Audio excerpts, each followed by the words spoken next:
All right, good evening, ladies and gentlemen. We're going to go ahead and call this regular city council meeting to order. June 24th, 6 p.m. We're going to first stand for a moment of silence, and then we'll also remain standing for the Pledge of Allegiance, led by Councilmember Matthews.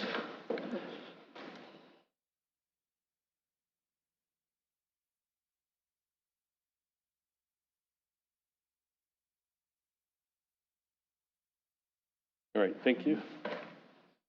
I pledge allegiance to the flag of the United States of America and to the republic for which it stands, one nation, under God, indivisible, with liberty and justice for all.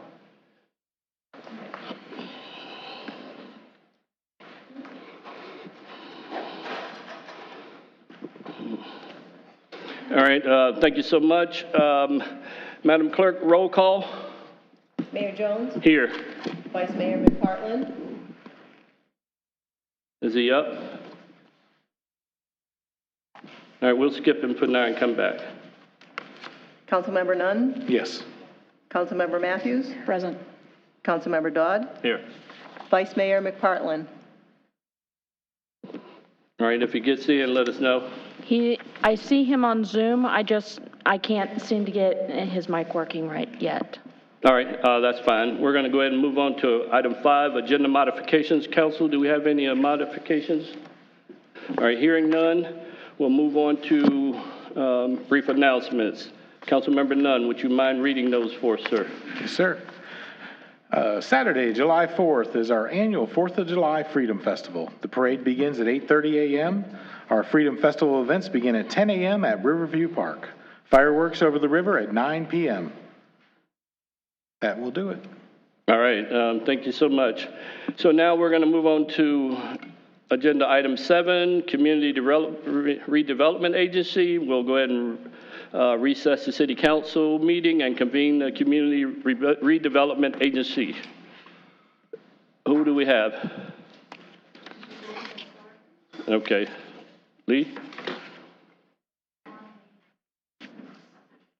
Good evening, Council. We have before you this evening, last year, the county did some paving. They contracted out all county paving to do some paving on Indian River Drive north. There was some damage due that occurred at Main Street, east of US 1 at that intersection. Upon reporting that to the county and all county, they agreed to pay for half of that area to be restored to its original condition. That being said, since that is a focal point of the city alongside the river, it behooved the city to do the remaining half to keep consistency and aesthetically pleasing for the city. So we're here before you for that purchase, and they also provided the city of Sebastian with a check for half. All right, Thank you, sir. Does anyone up here have any questions? I do. Yes. So I just want to clarify something. That intersection was one that was just repaved by the state. Was this part of that area? No. That area was not part of it? Okay. That was not part of it. Okay, I just wanted to clarify because I know that intersection area was, but I couldn't remember if that part of it was or not. Okay. That is not asphalt, that's concrete. Okay. That's underneath that red. Okay, thank you. All right, any other questions from up here? All right, hearing none.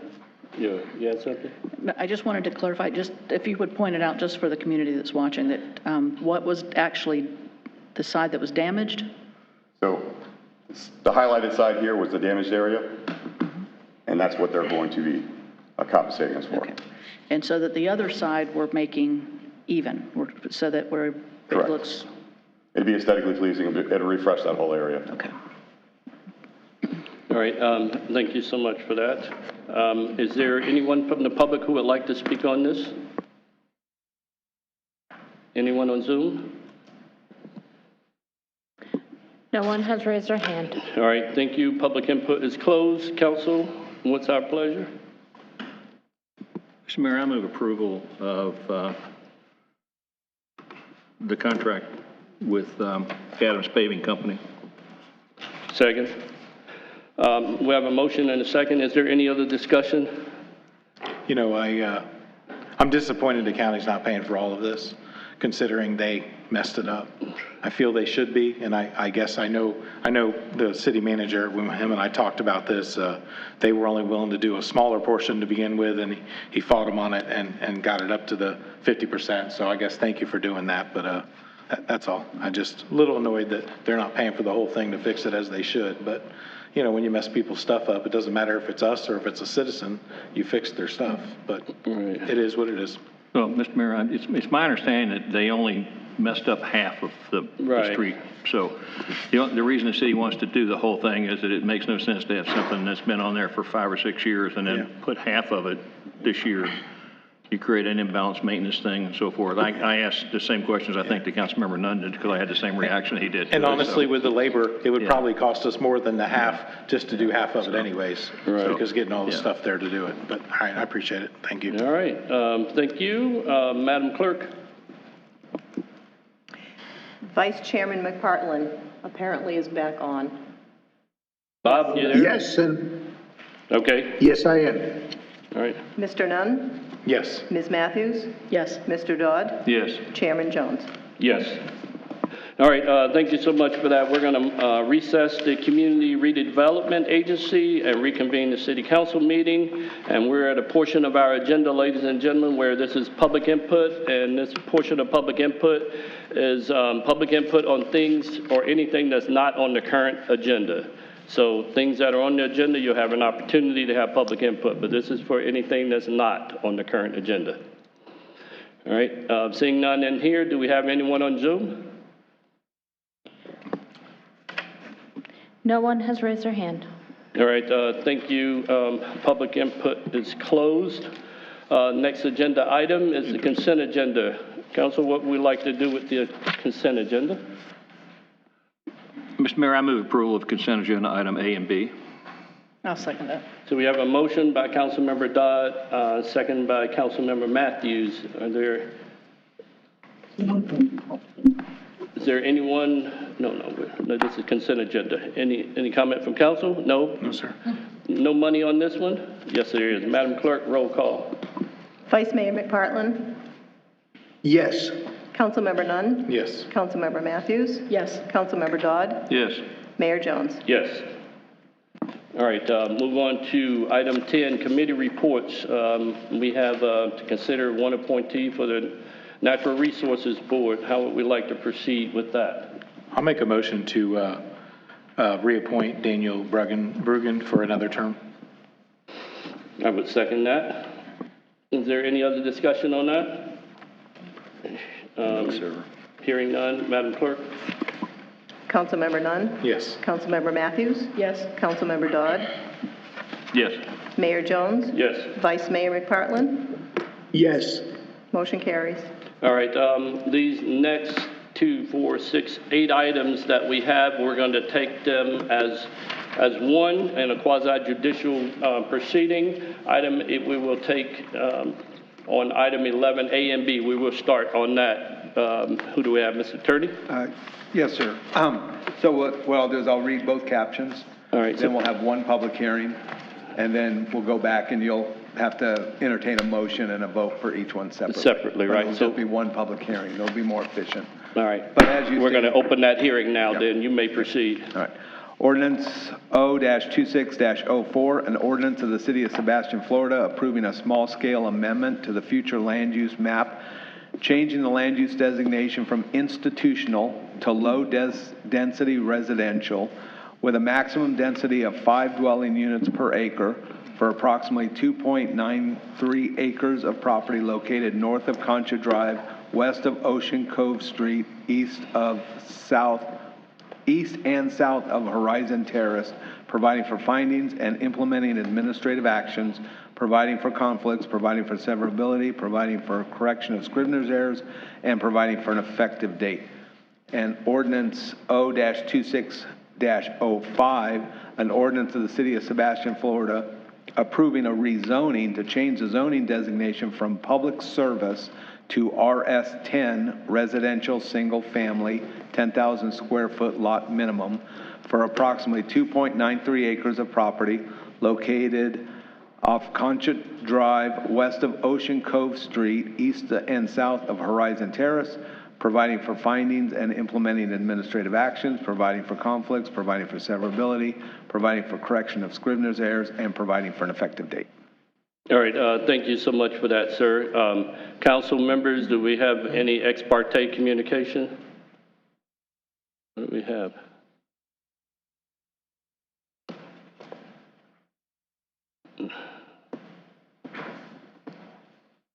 All right, we're going to go ahead. Any ex parte communication by council members on this? No, sir. None? None. No, sir. All right, thank you, sir. This is a point where anybody that's planning to give testimony, you need to stand and be sworn in by the clerk or have a, I believe the cards, have everybody filled out a card if they need to, if they, we're not doing that? Yes, the speaker cards are back there. Are Yeah, they? we have speaker cards and they Okay. contain an oath on there. So if All right. everyone can verify when they come to the microphone that they've filled out a speaker card. All right, so anyone who intends to provide testimony, including staff, please stand and be sworn in by the clerk if you have not filled out an oath card.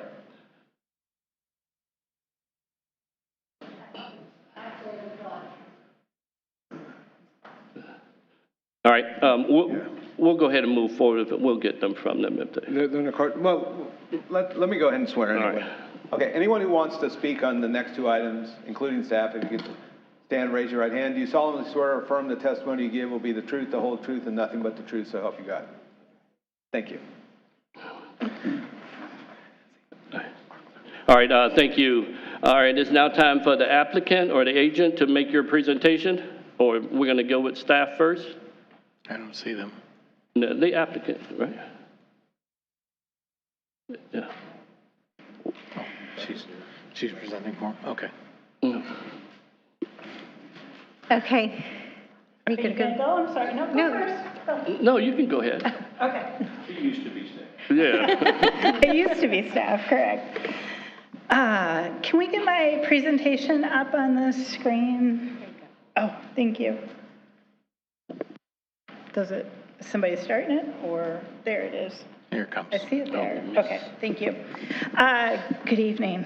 Rebecca Grohall, MBV Engineering, 1835 20th Street, on behalf of the applicant, which is Habitat for Humanity. We are here tonight to discuss both the future land use and the zoning designation for the Contra Drive subdivision. Just a little overview of Habitat for Humanity. This project is a planned project for Habitat that would bring 30 new workforce housing units to this community. They currently have homes under construction in Gifford Gardens and Vero Lakes Estates. Overall, they've brought nearly 600 homes to this community to serve everybody in the workforce who needs affordable and attainable housing. So just kind of an overview of Concha. The future land use is currently institutional, and we're asking for low-density residential, which allows up to 5 dwelling units per acre, and this is all straight out of your comprehensive plan. The rezoning request is a companion piece moving from public service to the RS10 single-family residential. This would match the surrounding neighborhoods, and that means a minimum of 10,000 square foot sized properties. So typically you get around 4 homes per acre. So just by the numbers, this parcel is 2.66 acres and we're proposing 11 homes. The net density is 4.14, and again, that's under the allowable cap of 5 dwelling units with the proposed RS10 designation. So I think most of you know where this parcel is, but there's just a little map of an overview. And it really aligns the parcel's designation with the adjacent properties within that area, which is Sebastian Highlands Unit 11. So proposed zoning versus the existing zoning. And this is just a brief look at what the plat would look like and how those homes would lay out on that site. And please note that the plat is being reviewed separately by the city. Straightly by trip generation numbers for concurrency, around 100 daily trips added onto the roadways. There is capacity available for potable water, Sanitary sewer is not yet in the neighborhood, but we're going to use the updated septic systems that are in line with the state's requirements, and hopefully septic will be, or sanitary sewer will be coming here shortly. Solid waste, plenty of capacity. Stormwater, same thing, there's capacity for that, and we've been working with the city engineer on drainage. Recreation and open space, it offers easy access to local passive and recreational parks, and there's just a de minimis impact on the city's adopted level of service. And schools, the public schools all have adequate capacity at this time. That includes Pelican Island, which is now a K through 8, Treasure Coast Elementary, Sebastian River Middle, and Sebastian River High. And of course, there's charter and private school options. Fiscal statement is just about the ad valorem taxes and fees based upon the properties and their assessed value when they are finished. The environmental impact, environmental study was done. It was provided to the city. And of course, prior to any type of construction, we go back out again and double check for protected species. So this is just how it's consistent with the city's policy, policy 1-1.2.6, allocating residential development and fitting the neighborhood. And again, everything around it is the LDR RS10 as a development pattern, and that's what we're proposing to match. The lots are going to look very similar to what Highlands already has. So we believe this is compatible with the surrounding land uses and the zoning, consistent with the city's 2040 comprehensive plan, meets all concurrency criteria for traffic, utilities, solid waste, stormwater, recreation, and schools. There's no negative impacts, and satisfies all applicable future land use amendment criteria. So with that, I'm happy to answer any questions. I'm here to listen if there's comments, and I'm happy to address any questions. I do just want to introduce Angelina Vitter, also with our firm if there's any stormwater questions. And I am expecting, there he is, Trevor Loomis, the CEO of Habitat for Humanity. So with that, I'll be happy to yield the position right now. Thank you. All right. Thank you so much for that. Staff? Good evening, Council. So Rebecca, the applicant, covered the majority of what is on there. One of the things I wanted to talk about is that this is Concha Drive, and when we talk about this parcel, what was submitted to us actually shows 2.93 acres, and so just a point of clarification that that's what was advertised on the ordinance was for that acreage amount. In addition, there's a vicinity map showing Concha and Ocean Cove Street and Horizon Terrace. And this is a small scale, which means that it's under 50 acres. So a small scale means that it does not have to go to the state for review. And the request is low density residential. They have the existing compatible land use to the north, south, east, and west, which will be low density, and currently it's institutional. And in accordance with policy 1-1.22, low density residential areas shall have a maximum density of 5 dwelling units per acre and shall be comprised primarily of single family detached homes. So when we look at the rezoning, their request is to go from public service to RS10 single family residential. And you can see this is just a visual showing you what that will look like. So it's compatible on every single side. And with that, I'd be happy to answer any questions you may have. All right, thank you so much for that.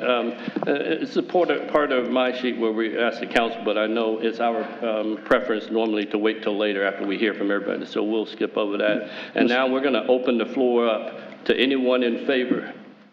Yes. Can I just add a few things before we go to the public? Yes, yes. Thank you, sir.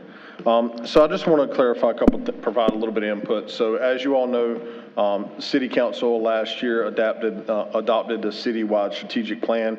This was identified as a strategic initiative from within our citywide strategic plan to provide this opportunity in regards to workforce housing. I know we have the CEO of Habitat for Humanity here tonight, but I do want to highlight a couple things in regards to the process that is followed per the city's agreement with Habitat, and also the home buyer eligibility within that, so that the public is aware.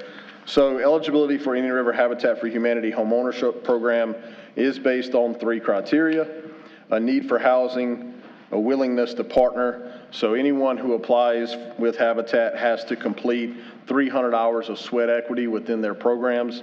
I know they offer a wide range of opportunities for these members to complete those hours, and they must be completed prior to the home turnover to them. Also, the completion of Habitat housing counseling program for the individuals for the home as well. The 3rd criteria is the ability to pay an affordable mortgage, income based on HUD guidelines and family size. Typical, they go by the adjusted medium income, maximum incomes, and family size is what it's based off of. So they have a minimum income and a maximum income. So minimum income for a family size of 1 is $42,000 with a maximum of $57,300. And then you go all the way up to a family size of, say, 4 or 4 people. Maximum income is $81,800. 5 is $88,350. And then obviously if you get into larger family sizes, those numbers continue to go up. A mortgage is structured to be no more than 1/3 of the buyer's monthly income. Mortgage may be funded by Indian River Habitat for Humanity or by partner banking institutions. Home buyers go through a stringent underwriting process to determine creditworthiness and eligibility to ensure that they can make the payments on these homes. So also within our agreement with Habitat, City Council had directed staff to work with Habitat to identify some eligibility criteria for these homes that will be developed within the city if they are approved. So there's a order of basis on applicants for this. So number 1 priority is current part or full-time City of Sebastian employees. Number 2, City of Sebastian residents get 2nd priority.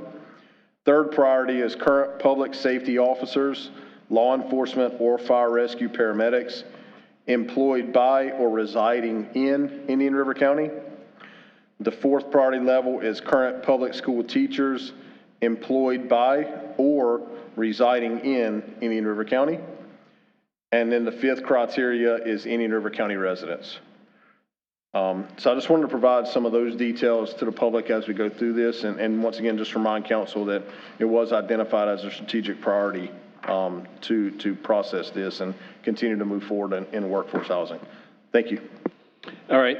Thank you so much for that, sir. Now we're going to open up to anyone in favor of this request. Anyone presenting factual information shall be sworn, but anyone merely advocating approval need not to be sworn in. So whoever wants to speak for this project, you may come forward. Seeing none, do we have anyone on Zoom in favor?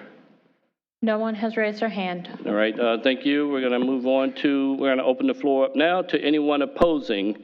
Obviously, you've been sworn in. This is a quasi-judicial hearing. Those that got sworn in, you can stand and come forward if you want to. Be here if we didn't. No. Thank you, council. My really big question is, I received a letter from Habitat for Humanity that actually on this, it says that across 3 parcels, we plan an average of approximately 10 homes per parcel. Now it's saying there's 3 parcels in the area across from where I live. So that would mean 30 houses. Is that not right? I don't know what.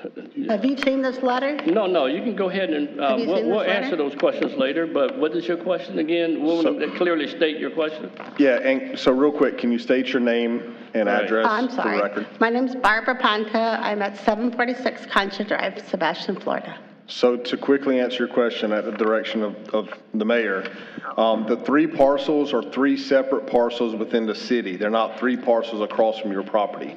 So Okay. 3 parcels are separated across the city. If you live close to this Concha Drive area, that's 1 parcel 2.93 acres. Okay, I think they showed 10 or 11 homes on this parcel. The 30 homes in total will be amongst the total number on all 3 parcels Okay. around the city. okay, thank you. That's what I wanted to understand, because I read somewhere that a parcel was an acre, somewhere on this letter. It said, that's where I just want to clarify. I just don't want All right. 30, That's fine.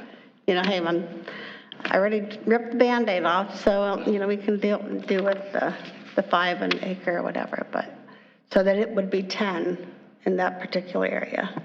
I just want to clarify, it's either 10 or 11. It's I don't 11. recall. It might be 11 on this 11? one, but, yep. Okay, and do they have plans, like, I know, like, for example, model homes, they show what the types of homes are that are going to be put on these areas? Do you have those types of things? Oh, no, not yet on this. This is just the rezoning. Wouldn't that be pertinent, though, to deciding whether or not that's a good Well, idea? it will be, but we're here for the rezoning of the property I'm sorry, right now. sir? So we're here for the rezoning of the property right Okay, now, so. right. That will come up at another point in time. Okay. Yes, ma'am. I just have a couple of second stuff, but also one last thing is, I mean, what prompted to rezone it from what it was prior to the residential 10? All right, thank you, ma'am. Is that all your questions? That was my question, yes, sir. Yeah, but this is not the portion where we sit here and answer questions. We want you to come and okay. tell us, that way we Okay. can address them later. All right. So, Yes, sir. right. Thank you. All Thank right. you very much, sir. Yes, ma'am. Gentlemen, ladies. Next person? I'm sorry? Next person. Okay. There. Yes, sir, come on up.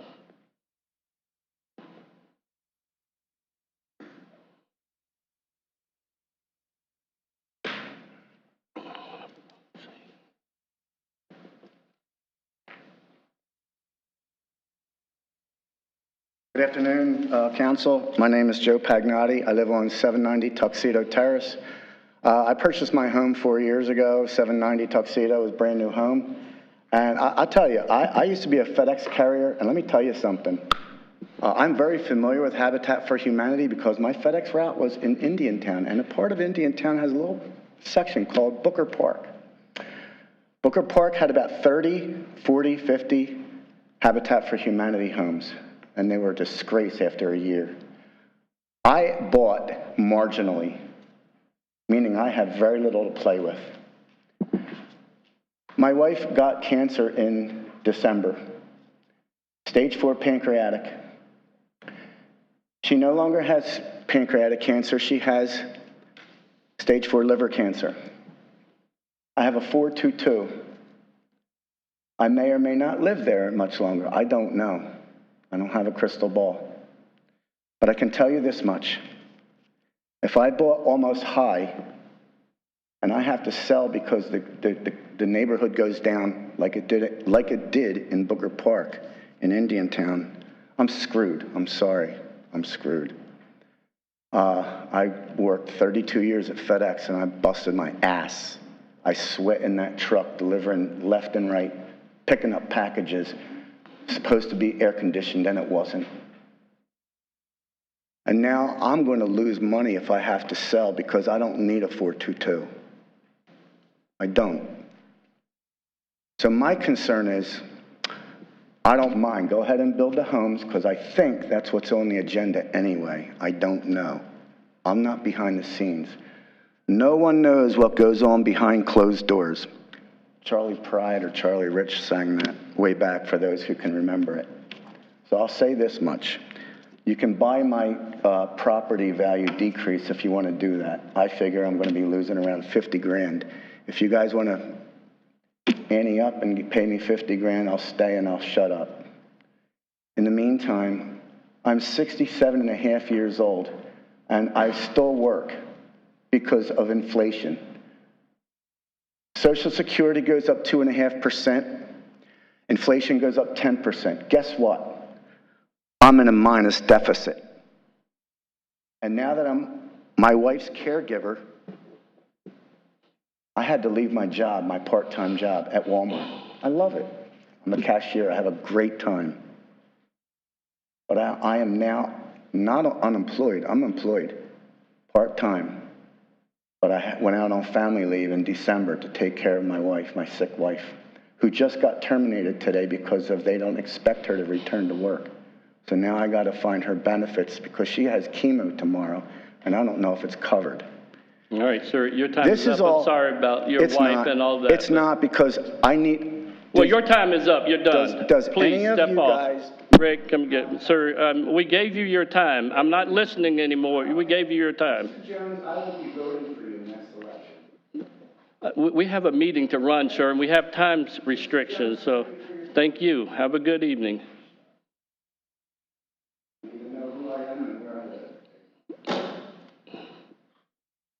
All right, is there anyone else? Do we have anyone on Zoom? No one has raised their hand. All right, thank you. Public input is closed on that. The applicant now is provided an opportunity to respond to any issues, if you wish, that may have been raised during this hearing.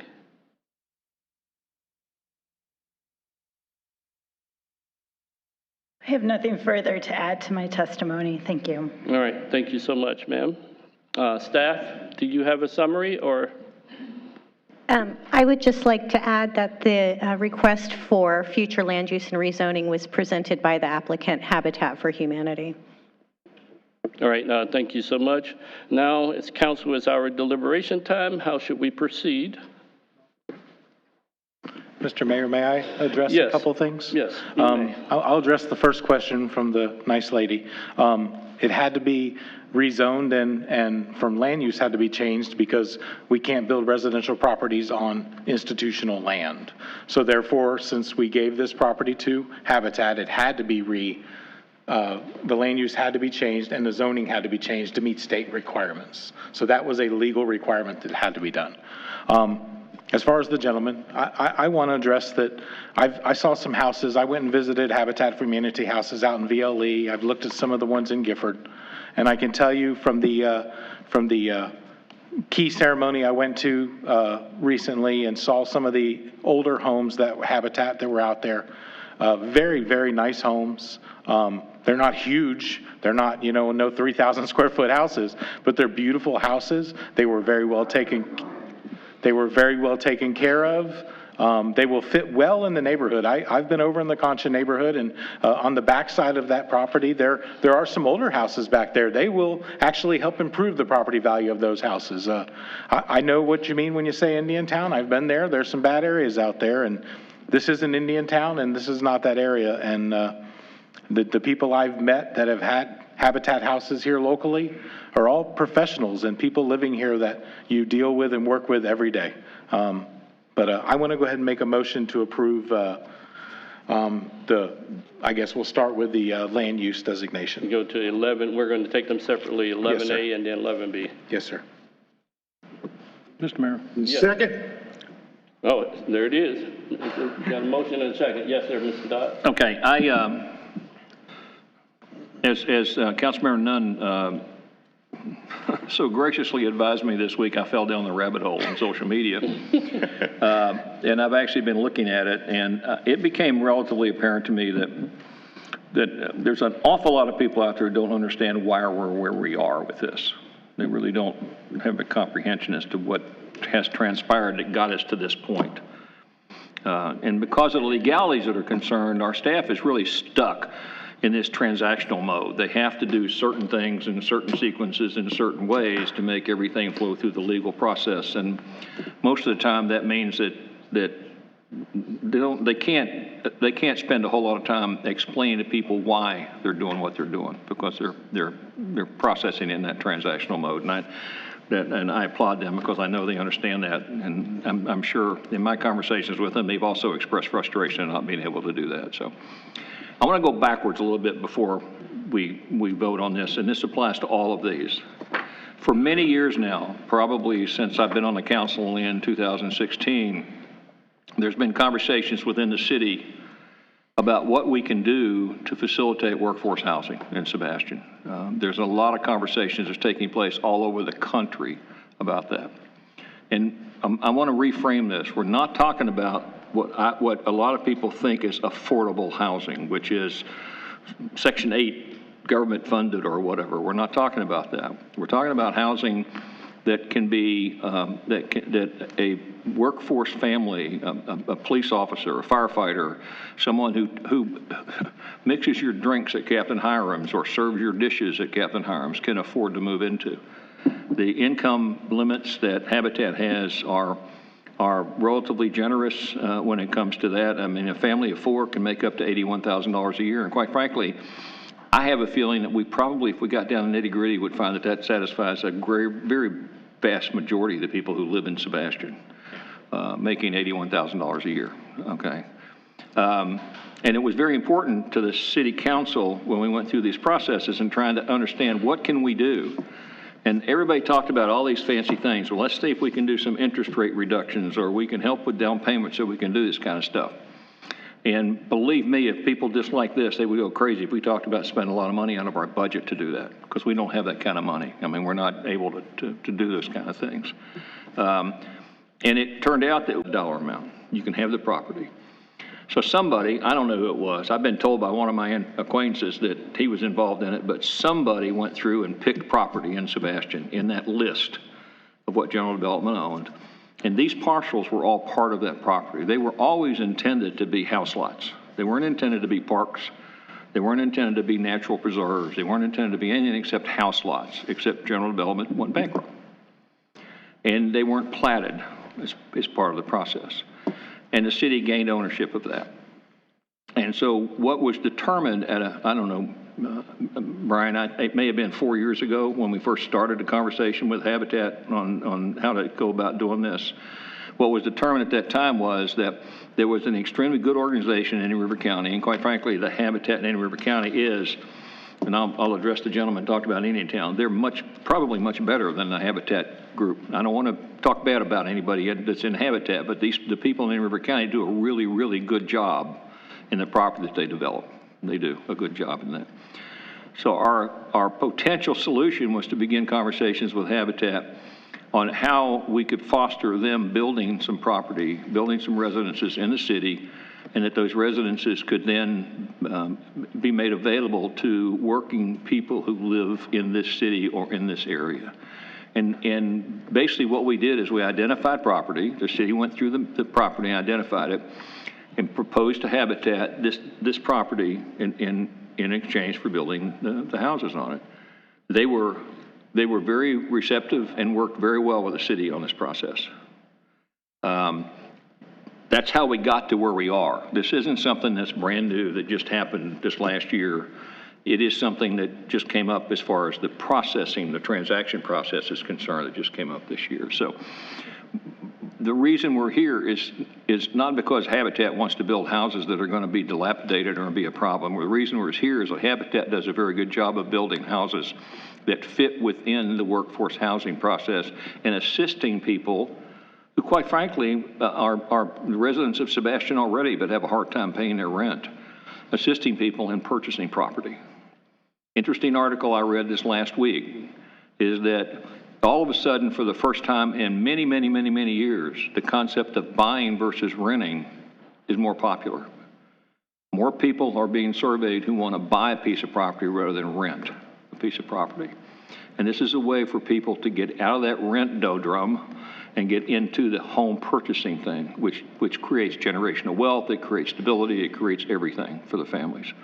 This is a good thing that we're talking about doing here. And I don't feel like there's going to be any negatives on this. I just don't see that happening. So thank you, sir. All right. Thank you so much, sir. Ms. Matthews? Yes, sir. Thank you.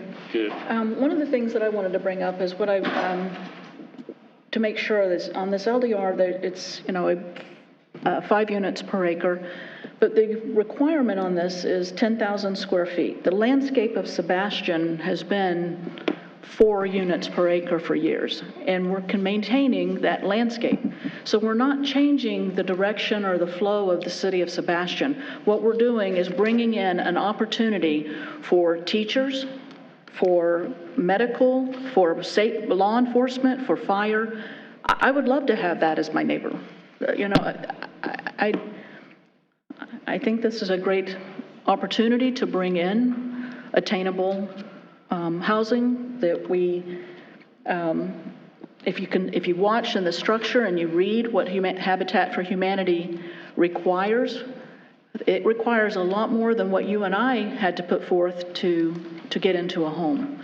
And so the developments and the policies and everything that we've done, and it falls into the landscape of Sebastian, and we're not changing that. We're adding and we're giving to people that deserve to have a home as well. Yeah, absolutely. So we have a motion, and we had a second by the vice mayor. Yeah, I need to amend my motion, Mr. Mayor. All right, go ahead. Okay, so I'm going to... Bob, are you still there? Hang on. I'm here. Okay. I need to amend my motion to make the second reading for this July 8th for ordinance 026-04. Bob? I'll amend my second. All right, so we have a motion and a second, and we've had discussion. Madam Clerk? Councilmember Matthews? Yes. Councilmember Dodd? Yes. Mayor Jones? Yes. Vice Mayor McPartlin? Yes. Councilmember Nunn? Yes. Motion carries. All right, next item is we need a motion on 11B. I'll make a motion to approve ordinance 026-05, setting a second reading for July 8th. Second. All right, so we have a motion and a second on B. Any other discussion? Hearing none, Madam Clerk? Councilmember Dodd? Yes. Mayor Jones? Yes. Vice Mayor McPartlin? Yes. Councilmember Nunn? Yes. Councilmember Matthews? Yes. Motion carries. All right, our next quasi-judicial hearing will be item 11C and item 11D together. Mr. Stokes. Yes, first one, ordinance O-26-06, an ordinance of the City of Sebastian, Florida, approving a small-scale amendment to the future land use map, changing the land use designation from institutional to low-density residential with a maximum density of 5 dwelling units per acre for approximately 3.1 acres of property located north of Barber Street, west of Adams Street, south of Acorn Terrace, providing for findings and implementing administrative actions, providing for conflicts, providing for severability, providing for correction of Scrivener's errors, and providing for an effective date. All right. Let me read the second one. Yes. Ordinance O-26-07, an ordinance of the City of Sebastian approving a rezoning to change the zoning designation from public service, PS, to RS10, residential, single-family, 10,000 square foot lot minimum for approximately 3.81 acres of property located north of Barber Street, west of Adams Street, south of Acorn Terrace, providing for findings and implementing administrative actions, providing for conflicts, providing for severability, providing for corrections of Scrivener's errors, and providing for an effective date. Sir. All right, thank you so much for that, sir. Council, do you have any ex parte communication on this? Not for me? No. No, sir. All right. Next, clerk swears in. We have everyone already sworn in for all these hearings that are going to be speaking, right? So now the applicant may proceed. Good evening. Again, for the record, Rebecca Girlhoff, MBE, 35 20th Street in Vero Beach. I have almost the exact same PowerPoint, so I'm actually going to just skip a point to the good stuff, right? This property, when it was deeded, there was a lot of discussion, and one of the requests was that there not be homes on Barber Street where the curve is. We understand that, and we wanted to honor that. So this project proposes 9 new home sites on Barber Street. All the driveways are either going to be on Acorn Terrace or on Adams Terrace. So there's no driveways that front onto Barber, particularly not onto that curve. This one also, we ended up with a relatively large area that we wanted to keep as pretty much just wooded space as it exists now. So that's shown there in the pie-shaped wedge. And again, this is a proposed plat. It is going to be moving forward to the city for review separately. Again, everything is a de minimis impact. There's no real net negative impact on any of the concurrency issues. We looked at schools, parks, roads, police, fire, potable water, things like that, and there's no negative impact. Again, allocating the residential, how it's compatible with the comprehensive policies, and how it fits in the neighborhood. So again, using the RS10 footprint of a 10,000 square foot lot, everything right now is over 10,000 square feet in lot size, which is a direct mirror of the area around it, with both the low density residential, future land use, and the RS10 zoning designation. So I'm here to ask for your support tonight, and as always, I'm happy to answer any questions you might have and listen to the public input. All right, thank you. All right, thank you so much, ma'am. Staff?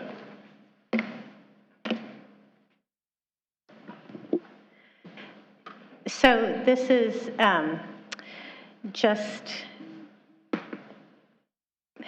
So this is the application. We call this project Acorn Terrace in our office, and it's for a small-scale future land use amendment and rezoning. It is been submitted by Habitat for Humanity. Here's a location of where it is. Like Rebecca made reference to, there will be no homes on the curve, and it's 3.18 acres of moving from institutional to low-density residential. And you can see that's what the future land use will look like once the change has been made, so it's consistent and compatible all the way around with our policy 1-1.2.2, low-density residential areas. And in addition, the rezoning is also from public service to RS10, single-family residential. And you can see that it is compatible all the way around. And with that, I'd be happy to answer any additional questions you may have. All right, thank you so much for that. We're going to go ahead and now we're going to open the floor up to anyone speaking in favor of this request. All right, seeing none, do we have any on Zoom in favor? No one has raised their hand. All right, next is we're opening the floor for anyone opposing this project or this request. You may come forward. You raise your hand first, sir. Did you fill out a speaker card? All right, come on forward.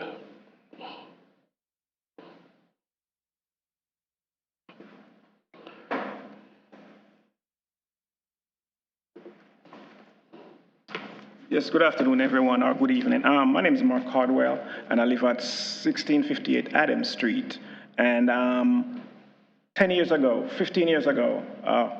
visited Palm Bay, and I took a ride down US 1, and I love Sebastian. I said, when I retire from Maryland, I'm gonna live in Sebastian. 2 years ago, March 2024, I bought a house off Adams Street in Sebastian. And there was the land across there. I heard that the city was supposed to do a pickleball in there. And I said, well, the neighbors and people whosoever oppose it. I'm like, that's good.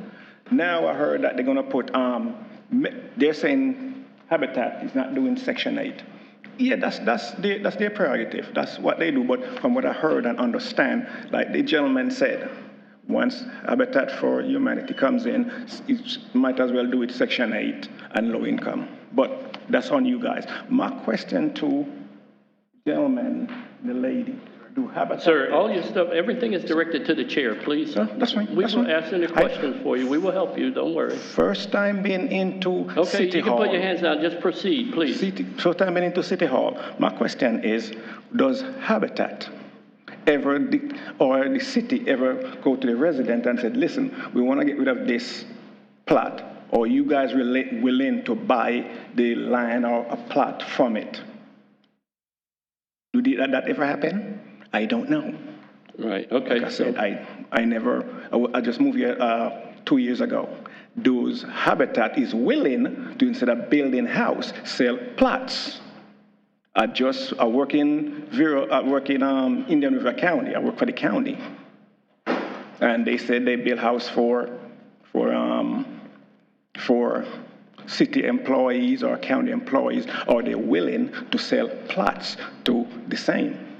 with a firefighter or county employee or teachers, in which every big organization said, well, they're doing it for teachers, firefighters, or first responders. And I'm from Maryland, I know better.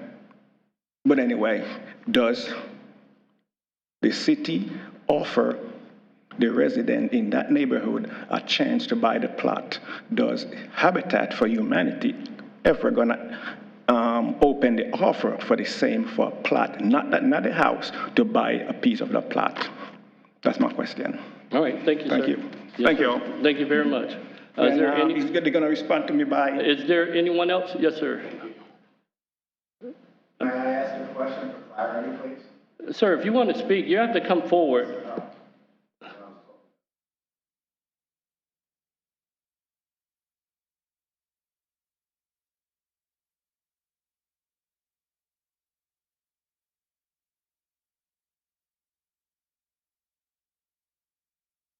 So for clarity, Name, sir? Joe Pagnotti, Joseph Pagnotti. So for clarity, I live on Tuxedo. So according to the letter that I received, it said something like up to 5 units per acre. Now, that could mean multi-unit buildings. I don't know. So can I ask for clarity? Is it going to be single homes? Is it going to be? Sir, this has been said in here 5 or 6 times already. There's single-family homes that are going to be built on there, not apartments. Because there's a lot that was cleared on the corner of Tuxedo and can't think of the other name, that looks very large as far as 705 Tuxedo Terrace.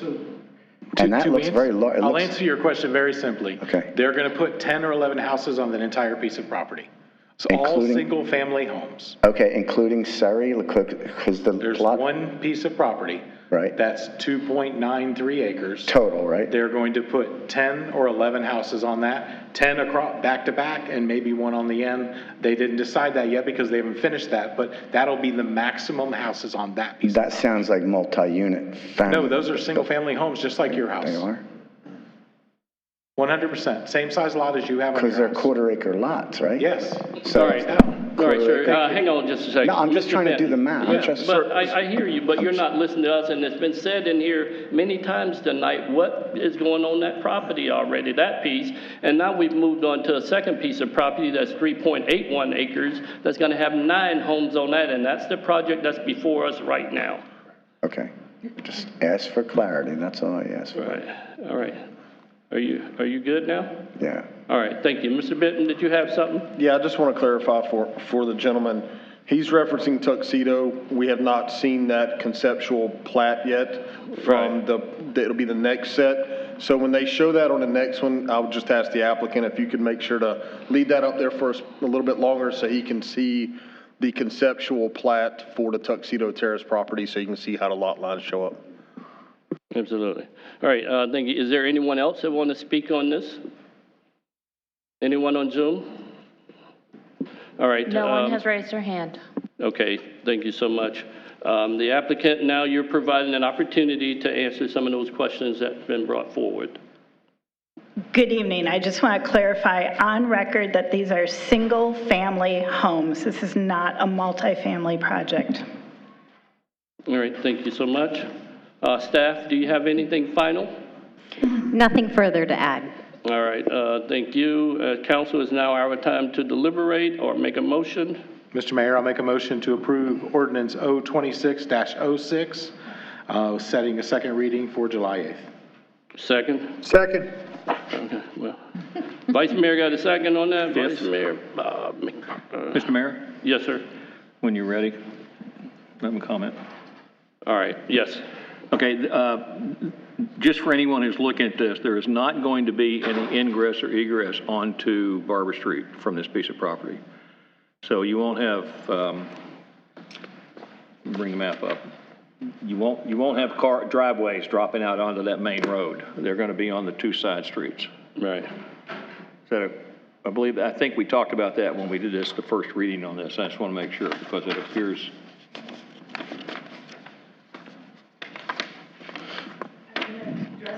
Want me to, or we Yes, can go just ahead. answer yes? Ms. Grohol, go ahead. Correct. There are no driveways on Barber Street, and particularly not on the curve. We recognize that that presents a less than perfect scenario in terms of safety for all drivers in the area. So all driveways will either be on Acorn or Adams. That's what I was wanting to make sure that everybody understood. Okay.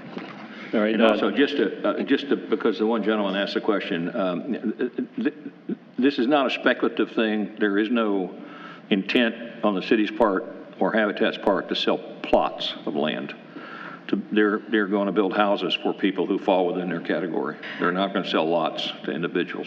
Correct. And speculators, all of a sudden speculators buy all Habitat's lots at a cheap price and wait 4 years and sell them at a much heavier price. But Correct, and that's why there's not really a model home situation. Families, as they're qualified and get matched to these properties, will do their best to finalize their floor plans, and then lots get built individually, so there's also not going to be a mass grading happening all at once on any of these 3 properties. They get built lot by lot. And only when there's an approved buyer lined up for them. And if you stand in your front yard on Adams Street and you're across this piece of property, when it's finished and the houses are built and you look across the street, you're going to see your front yard in Adams Street, except it's across the street. Correct. It's the same plot size, same house, pretty much the same house sizes. They're going to be landscaped. They're going to be, I mean, this is not, you're not looking across the street at All something the that's a landscaping problem, code for the city with street trees, canopy trees on the lot, all of that will be followed. Thank you, Mr. Mayor. Thank you. Yeah, and Ms. Grohol, how big is that piece of property that's, am I out? Oh, I'm going out, I think. Test, yeah.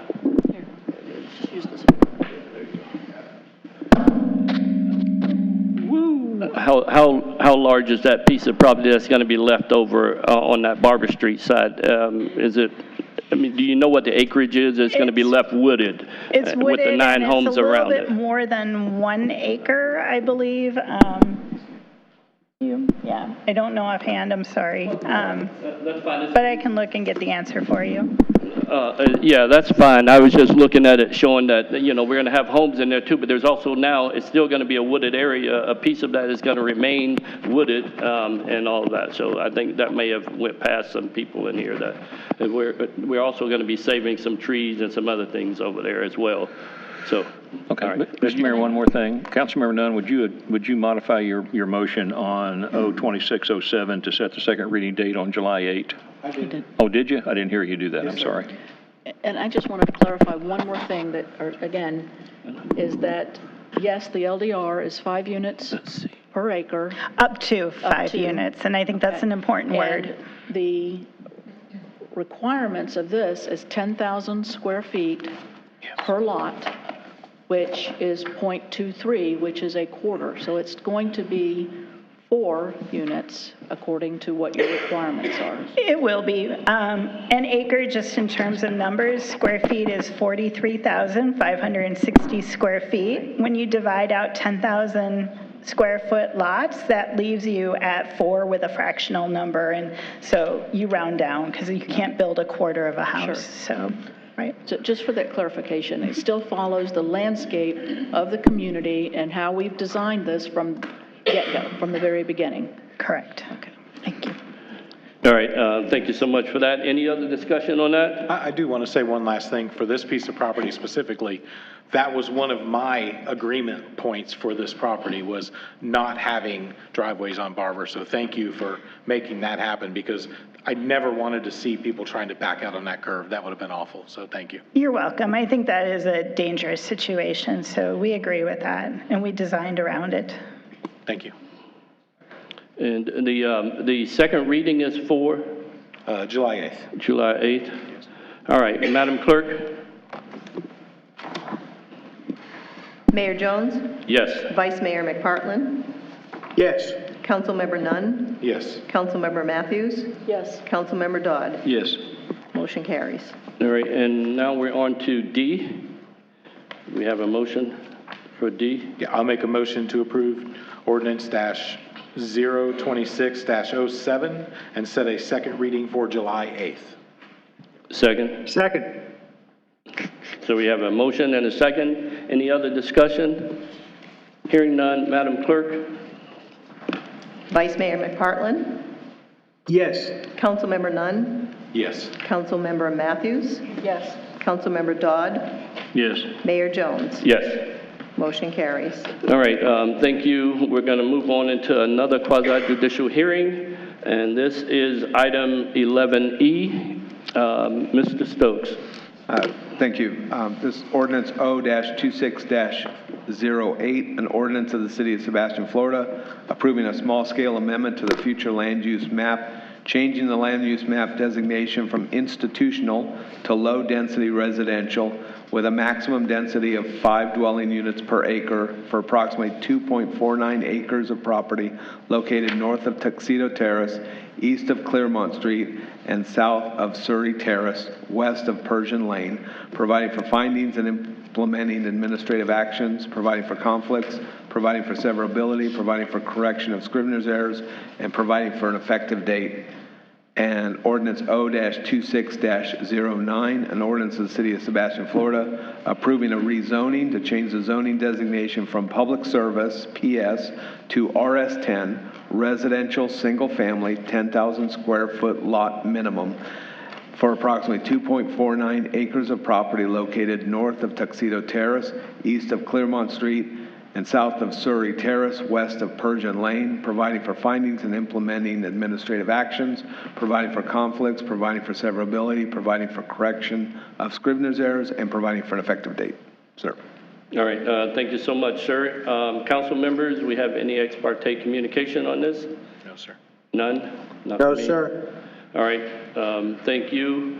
Now, everyone that's going to give testimony either have a card or they're going to come forward. Applicant, you may make your presentation. And for the record, Rebecca Grohall, MBV Engineering, 1835 20th Street in Vero Beach.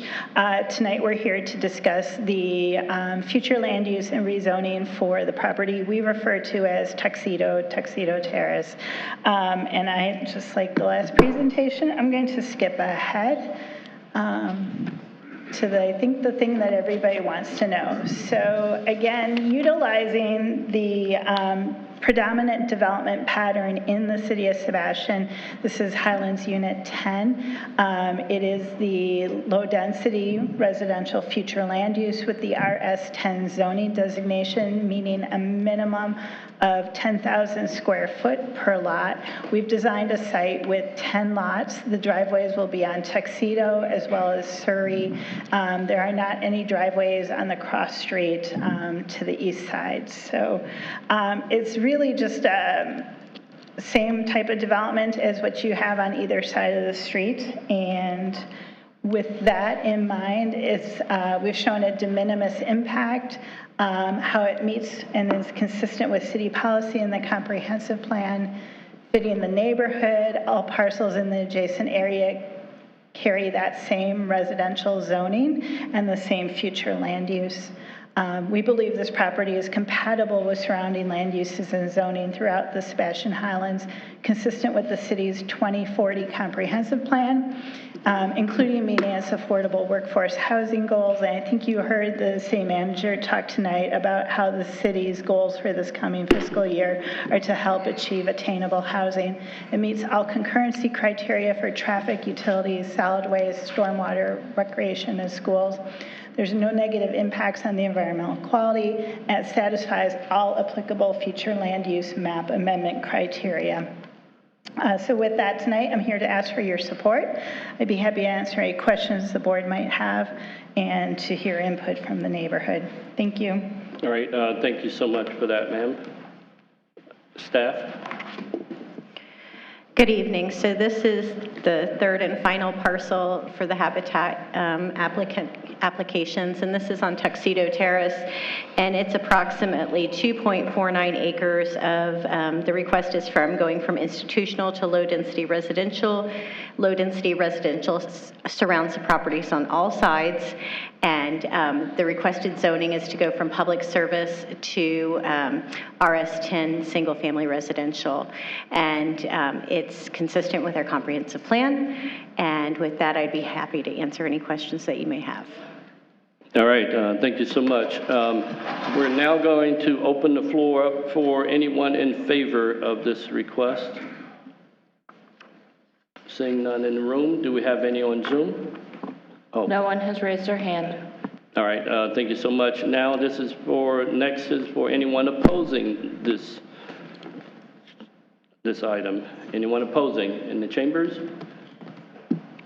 Seeing none? No, Fred, someone. Okay, come on up, man.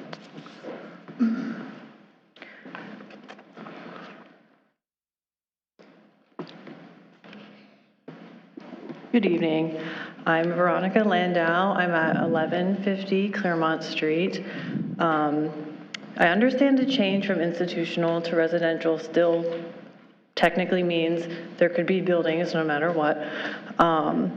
But here tonight, because our property is flanked by 2 stormwater drainage canals, so my main concern is what is the drainage plan for this parcel that's currently connected to our canals?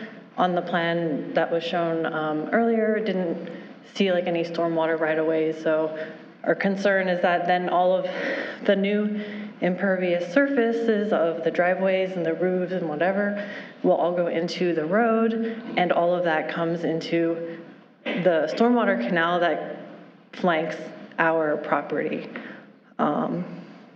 So at the previous meeting, I mentioned on that lot, on your Google satellite imagery, you can see from 1985 to present day, there are areas where there's no tree growth. Even one year shows it filled with water. There's still minimal trees in a section of it and a lot of ferns, which means that there's moisture. So I understand that the parcel may be infilled in order to build on it, but just want to ask if that will be an issue moving forward if this area is potentially used naturally to basically soak up water.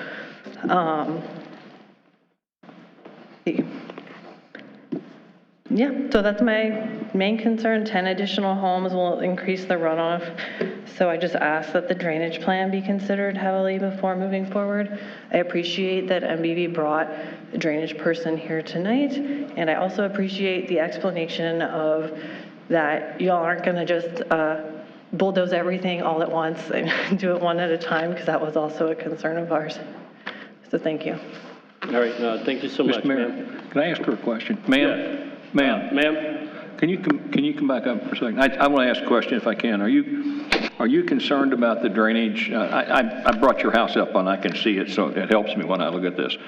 You've got a stormwater drainage ditch, it looks like, on one side of your property and behind. Is that your concern, that that ditch is going to be inundated with water from this property? Yes, and last week, we got a couple nights of intense rain, and just after those storms, like, those were already like half to like 2/3 full. Okay. So I don't know like what the criteria are for the calculations for how much volume and how fast it dissipates and all of that, but just concern is if there's more surface that doesn't absorb water, like, where does it go and what does that mean? All right, thank you. All right. Thank you. Is there anyone else want to speak on this item?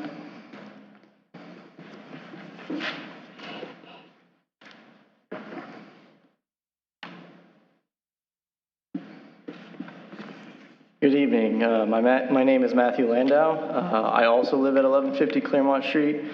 Our family moved to this house in May 2025. Before that, we lived off of Fleming Street for a number of years. Since moving to this house, the subject parcel off of Tuxedo has been labeled with no less than 4 signs stating that this land is owned by as city property.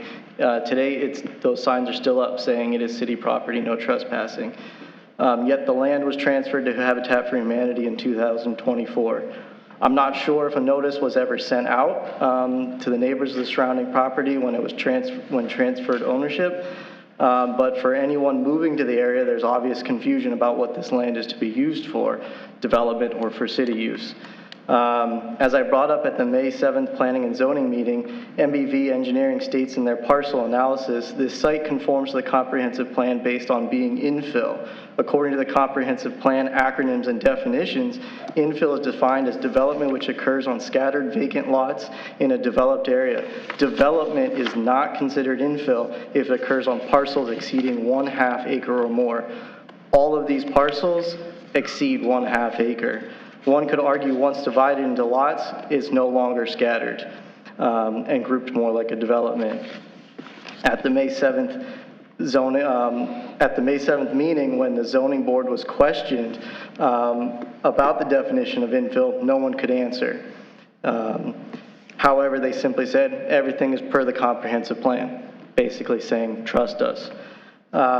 If such a simple term that is clearly defined by the comprehensive plan on page 62 of 372 of the plan is being misused or misrepresented, what else has been missed, overlooked, simply ignored, or et cetera?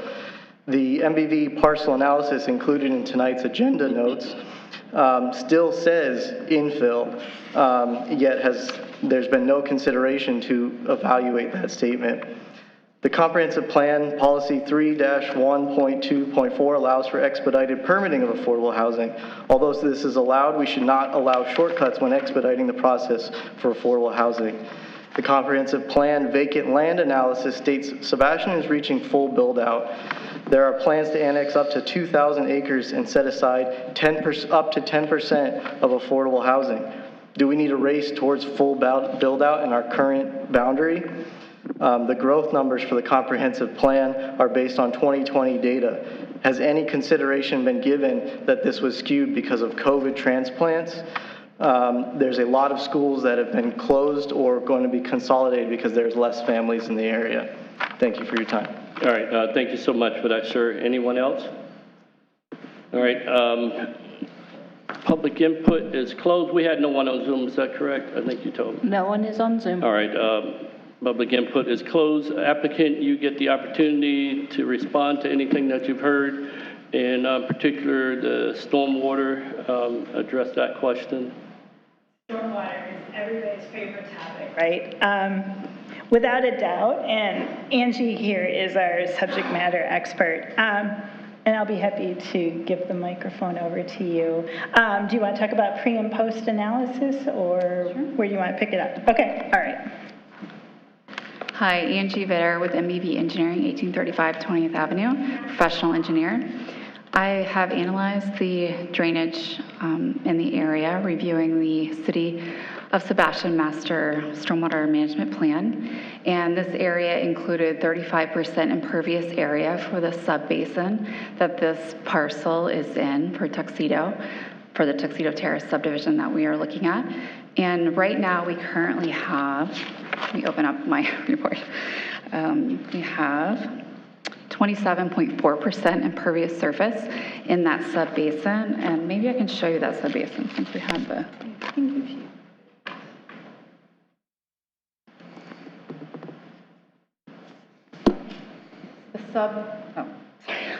the sub-basin line is the red line, and there's kind of that reddish hatch over it. That's the sub-basin that we are in for this Tuxedo Terrace subdivision. And the blue area is the area that we're discussing today, the property, the parcel we're discussing. And that is, obviously right now it's green space. And the homes around it are mostly built out, but there's some that haven't been built on in this area, maybe just a few. And we looked at what has been built and what is the impervious surface that's been built in the sub-basin. And then we've also looked at the roads and what that impervious surface is. And then we calculated that total, based on the total sub-basin area, it is 27.4% currently. And when we add what we're going to be adding, I'm sorry, I'm going to take this back so I can look at my numbers. We will be adding only 0.92 acres of impervious surface.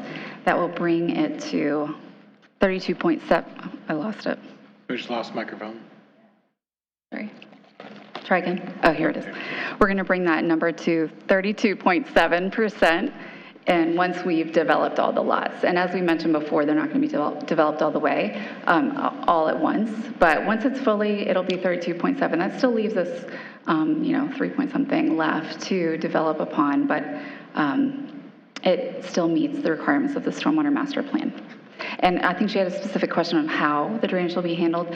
And the homes will be graded so that it flows to the street, and there will be the swales that are currently out there. They're going to be constructed in the same manner, and the runoff will pass through there and connect to the canals. All right, is there any other questions for them? No? Staff? I have nothing additional to add. All right, now it's our time to deliberate and make a motion. How do we like to proceed? Mr. Mayor?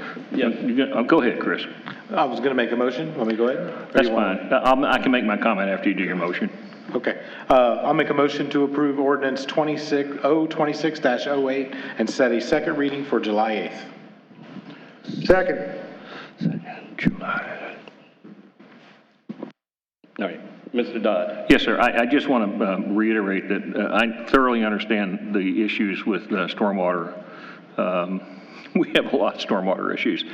And I noticed, and it was interesting to see the chart that you just put up, that drainage ditch that runs from Claremont back behind the 1150 Claremont Street house is going to end up being the primary place that the stormwater is going to flow off this property once they put the 10 houses in there. So I don't know that I want to change anything to do with the motion, but I would like to make sure that the staff recognizes that it's our responsibility to make sure that is satisfactorily cleaned and ready and can handle the water flow and do some projections on the amount of water that has to flow through there and the fact that it's not going to, because I've seen too many areas where we've built 1 or 2 or 3 houses and the people next door have floods in their backyards. I know this may be unique because they're going to put in the new version septic tanks. They may not have to put as much fill to raise the property up as the current property has because of the old style septic tanks, but still, it's been an issue with us for a long time where we build 2 or 3 houses and the next thing you know, the neighbors around it have flooded backyards because of the water running off of it. So I'd like for you to make a note that as we go through the site planning process on this, that the city takes some responsibility in making sure that takes place, especially in that particular drainage ditch. Yeah. I drove by there and looked at it, and it's not real clear. Will ensure. My hearing aids don't get along with this speaker. Okay, that's my comment, so thank you. All right, thank you. Any other comments? I do have one other thing, Mr. Mayor. I'll be quick, I promise. I've heard a couple people say, and I've had a lot of conversation about these overall 3 parcels, and I just want one statement I'll make is a lot of people moved here and talked to a realtor that told them this was going to be a park. This was going to be a pickleball court. Oh, you moved into waterfront property. It's a stormwater canal, not waterfront property. I know I have a lot of good friends that are realtors that work very hard in this city and are very good at it, but there are realtors out there that tell people things they don't even know. They tell them because it makes them sell the house better, and I really apologize for that. If somebody was convinced when they bought something that oh my God, this is going to be a park one day. No one ever said that. I can tell you all my life that I've been here, I've never heard a discussion about any of these properties in the 6 years I've been up here that they were going to be parks or be preserved land or anything. It was always surplus property that was given to us. And all the pieces of property that we needed for city use, whether it's access to storm drain or whatever, we're keeping those pieces of property forever because it helps us. But I do apologize if a realtor one day convinced you of something that they didn't really know to sell you a piece of property, but I can tell you you're going to have a bunch of good neighbors. The last thing I'll say is when they do get to the point of doing these houses, I intend to take flyers to all the neighbors in the neighborhood and invite them to come to a work day to meet their new neighbors, to help work on their houses, to see who the people are that are going to be living in your neighborhood. What a better way to start a local community than to meet the people and work on their house and break bread and drink drinks with them while you're working on a piece of property. So I just encourage you when you get to that. Thank you, Mr. Mayor. All right, thank you. So we have a motion and a second on this 10 lots for this 2.49 acre piece of property with a second reading on July the 8th. Madam Clerk? Councilmember Nunn. Yes. Councilmember Matthews. Yes. Councilmember Dodd. Yes. Mayor Jones. Yes. Vice Mayor McPartlin. Yes. Motion carries. All right, we're going to now move to a motion for item 11F. Mr. Mayor, I move approval of ordinance O-2609 and set the second reading date for July the 8th. Second. All right, so we have a motion and a second. Any other discussion? Hearing none, Madam Clerk? Councilmember Matthews. Yes. Councilmember Dodd. Yes. Mayor Jones. Yes. Vice Mayor McPartlin. Yes. Councilmember Nunn. Yes. Motion carries. All right, thank you so much. We're going to move on to now item 11G, consideration of ordinance number O-26-13. This is legislative in nature.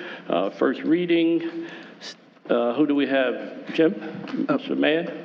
Yep, allow me. Okay. An ordinance of the City of Sebastian, Florida, approving an amendment to the comprehensive plan future land use map to designate a land use classification of VLDR, very low density residential, 3 units per acre, to property containing 204.48 acres, more or less, known as Sebastian Pines, located north of 73rd Street, south of 77th Street, west of 66th Avenue, and east of 74th Avenue, with a current land use designation of AG1 agriculture, 1 unit for 5 acres, authorizing findings and administrative actions, providing for conflicts, severability, and scrivener's errors, providing an effective date, and providing an adoption schedule. And ordinance O-26-14, an ordinance of the City of Sebastian, Florida, providing a zoning designation for lands with prior county zoning designation of A1 agriculture, 1 unit per 5 acres, to PUDR, planned unit development residential, in accordance with the conceptual redevelopment plan, and land consisting of 204.42 acres more or less, known as Sebastian Pines, located north of 73rd Street, south of 77th Street, west of 66th Avenue, and east of 74th Avenue, providing for conflicts, scrivener's errors, and severability, and providing for an effective date. Sir. All right, thank you so much for that. Council, any ex parte? None? None? No. All right, thank you. This is quasi-judicial in nature, so all of those who have been sworn in, that we need to swear everyone in who's going to have testimony on this item.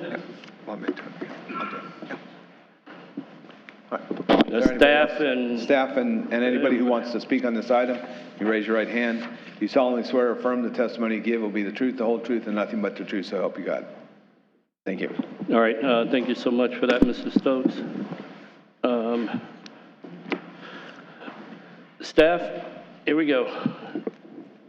I believe the applicant's going to have a presentation first, Mr. Mayor. Oh, yeah, that's right. I just skipped that. Thank you so much for that, Mr. Mann. I checked it off before we even got there. Sorry. Yes, sir. You No may problem, proceed, sir. Mayor, good evening. Ken Toom with Urban Design Studio. I've been sworn in. We have our team here this evening. There are 2 items in front of you. The first item is legislative and the second item is quasi-judicial. The first item, and both of these items implement the annexation agreement that you approved a few weeks ago. The first item, as indicated by the attorney, is that we are requesting to change the land use to very low residential. That's a land use change. The second part is to request a PUDR. I have about 10 slides. I'm going to go fast. You've had a long meeting this evening, but we also, at the end of the presentation, have a special thing for you. Mr. Meckling has worked on a video which will show what the project looks like from the air. So the team, I'm not going to introduce the team this evening. It's the same team that was here before. The subject site, which I know you're familiar with, is 204.4 acres in the city of Sebastian. It was annexed on May 13th, and we had the agreement that we're fulfilling this evening on April 8th of this year. So the specific requests in front of you, there are two. The first request is to change the land use to very low residential density, and then also to rezone the property to PUDR. And as part of that, we're requesting an approval for a conceptual PUD plan, which is fairly consistent with the plan you saw when we came through annexation. There have been a couple minor changes of shifting the road over a bit, but very consistent. So this is a subject site. It's current, or a request to rezone, a request to do a land use change to very low residential. And then this is a request to rezone the subject property, the quasi-judicial component, going to a PUDR. This is the plan that is part of the record this evening, and you can see on the screen in front of you. And allow me to walk you through a few key items. You'll notice on the north side is 77th Street. We have the large amenity center in the middle of the property, and then you'll also notice that there's some walking paths and trails and lake overlooks. The big change out here is the roundabout, and we shifted this road just a little bit to the west on 73rd Street from the plan that you saw before. So kind of diving into a few more details on the screen in front of you, there are a few more details walking through the walking trails, the multimodal path that surrounds the property, and then the mix of property types. So this is a conceptual plan of what the amenity center could look like. There'll be another view of that amenity center as we work through the video here towards the end of this presentation. This is the actual conceptual PUD plan. This is the regulatory document that is actually in front of you this evening. It shows the existing acreage of 204 units. It notes that we're capping at 502 dwelling units, which is less than what would be allowed under 3 dwelling units an acre. We're requesting a 2.46 dwelling units per acre on the site, and we have 55% lot coverage. The lot coverage does include the amenity center consistent with your code. So in regards to ingress and egress to the subject site, you'll notice on the screen in front of you, there are 2 main access points off of 77th and then also 73rd. And then there are 2 emergency access points proposed on the eastern property and the western property line. Those will allow for emergency ingress and egress if something happens and one of the roads gets blocked. In regards to road improvements that are occurring as part of this subject site, and Mr. Mills is in the audience, can ask any specific questions that you have, we will be paving 77th Street to the emergency exit to the west, but we'll also be including turn lanes at the intersection of 77th and 66. There'll be a left turn lane and a right turn lane that will be added. And then on the south side, you'll see the pavement go on 73rd Street to the entrance point. In regards to buffers surrounding the property, what in front of you this evening is the land area for those buffers. We're proposing a 30-foot wide easement on the east side. It has an 8-foot walking trail within it. And along the southern parcel, there's a 50-foot wide landscape buffer of an 8-foot wide path.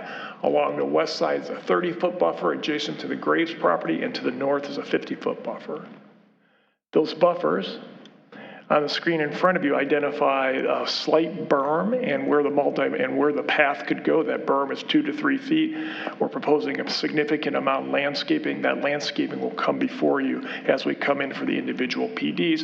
But as you can see, as indicated on the regulatory plan, a pretty significant amount of landscaping being proposed within those buffers. The same thing for the 30-foot buffer. And then here's how the open space is calculated for the site. The open space is 55% of the site. The code requirement is 50%. And so here's just a breakdown of the subject site. There are 390 single-family villas and 112 paired villas, otherwise known as a duplex. So there's 112 paired villas on the site for a total of 502 residential units. These are the lot details specifically on the screen in front of you, so you get an idea of the lot sizes. Minimum lot size is 54 feet, and then the next lot is 64 feet. The design of the single-family homes has different setbacks. The first setback to look at is the setback here to the house itself is 15 feet, and then the setback to the garage is 20.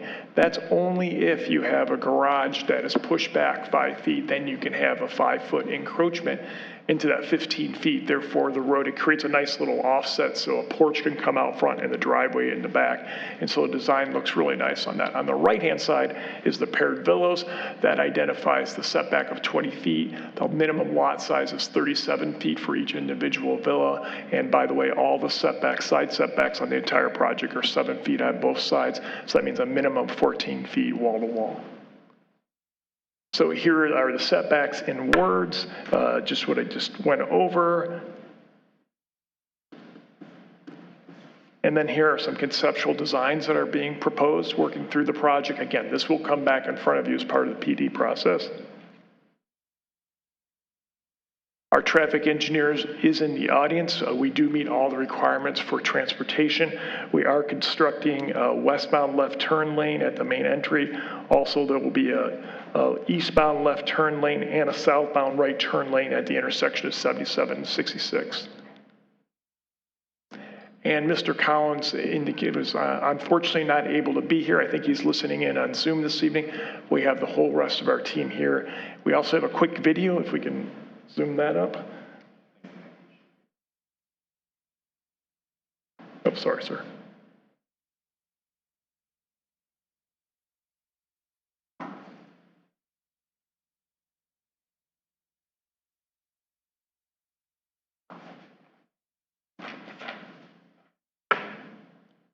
So you can see the entry feature as being potentially proposed. This is the gatehouse. It is a gated community. Here you're entering into the amenity center.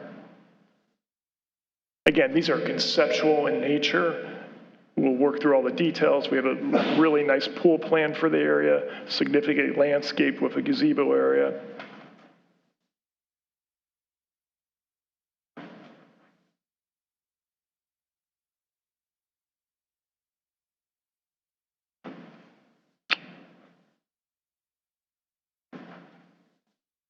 Additional sports courts.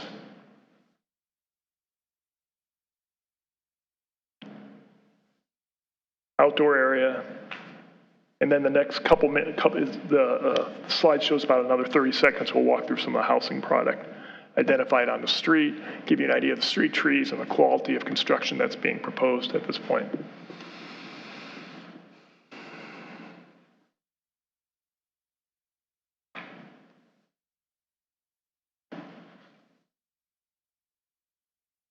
And then just a general area, and we appreciate everything you have worked with us on this. We're happy to answer any questions you may have. I'm here and also after public comment, would like the opportunity to rebut, particularly in a quasi-judicial matter. Thank you.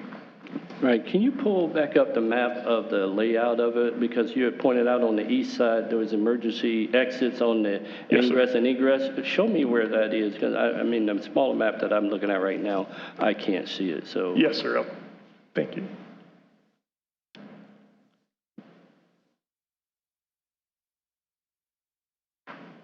Thank you for driving the computer, whoever did that. That was great.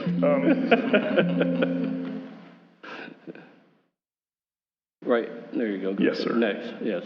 Yeah, so the emergency ingress and egress identified here and here. And I can show you on the other slide too. Might be a little easier to see.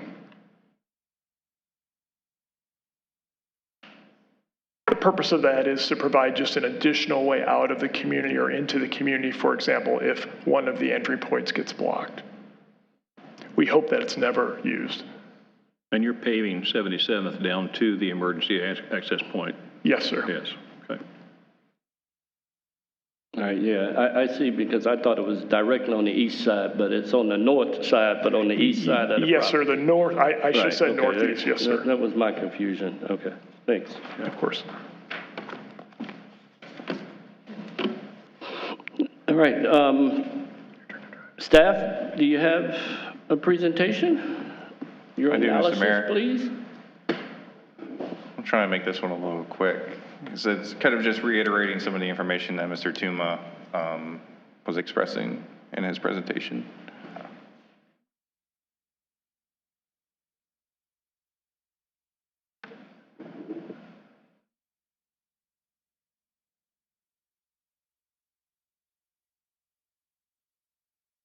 That's it right there.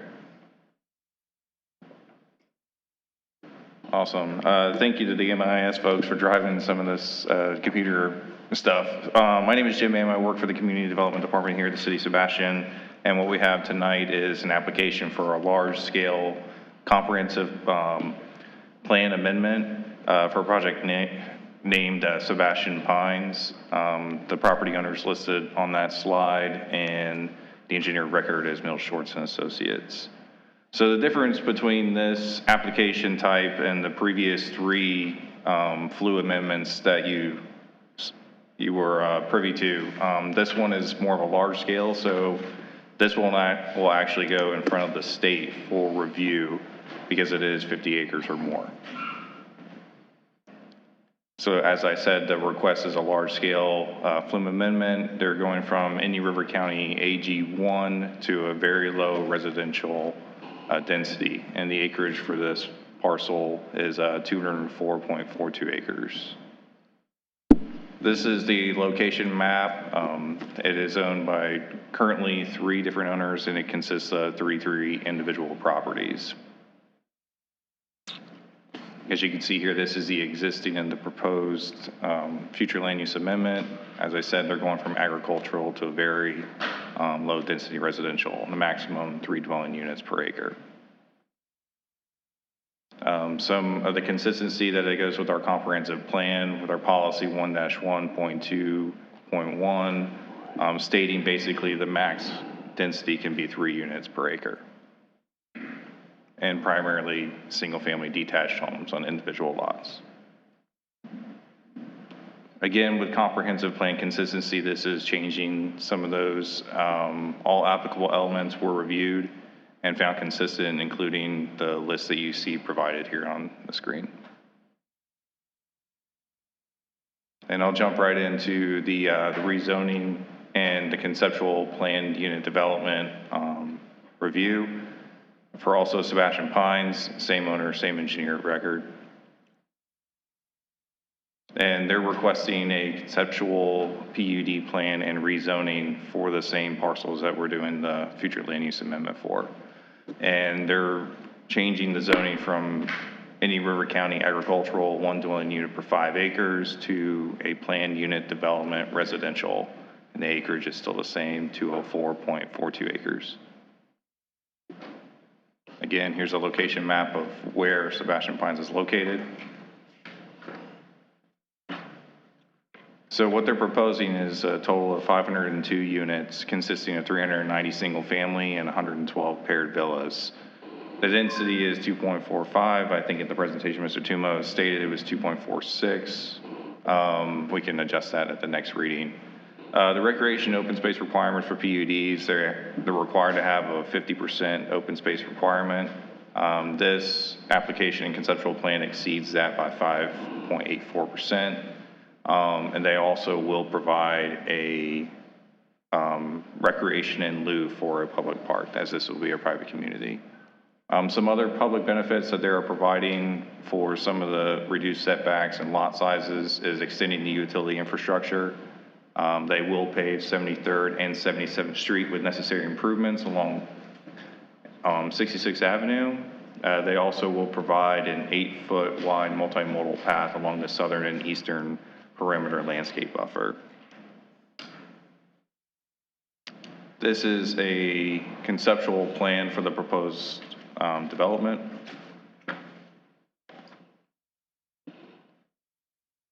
And if you have any questions of me, I am available at your request. All right, thank you so much for that, sir. Now we're going to open the floor up to anyone in favor of this plan. Anyone on Zoom?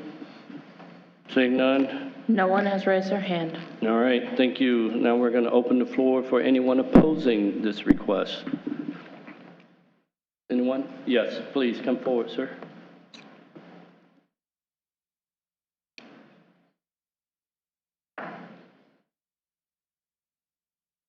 Hi, I'm Mike Walker. I live at 6855 73rd Street. I'm against this because of the massive increase in density. It's going a 15-fold increase in density. It also doesn't seem to be connected to the city of Sebastian whatsoever, except through vacant land, which has been vacant for some time and not developed.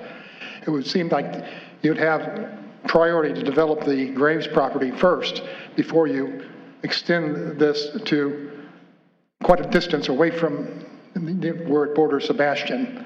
This is like a new little village that's being created, separate from Sebastian, with no visible connection in terms of housing, roads that may be city roads or whatnot. Right now, this area is surrounded by 5-acre zoning. Many people have large houses and have horses and cattle and whatnot. And that's the general feel of the neighborhood. This changes it dramatically. And that's basically why I'm against it.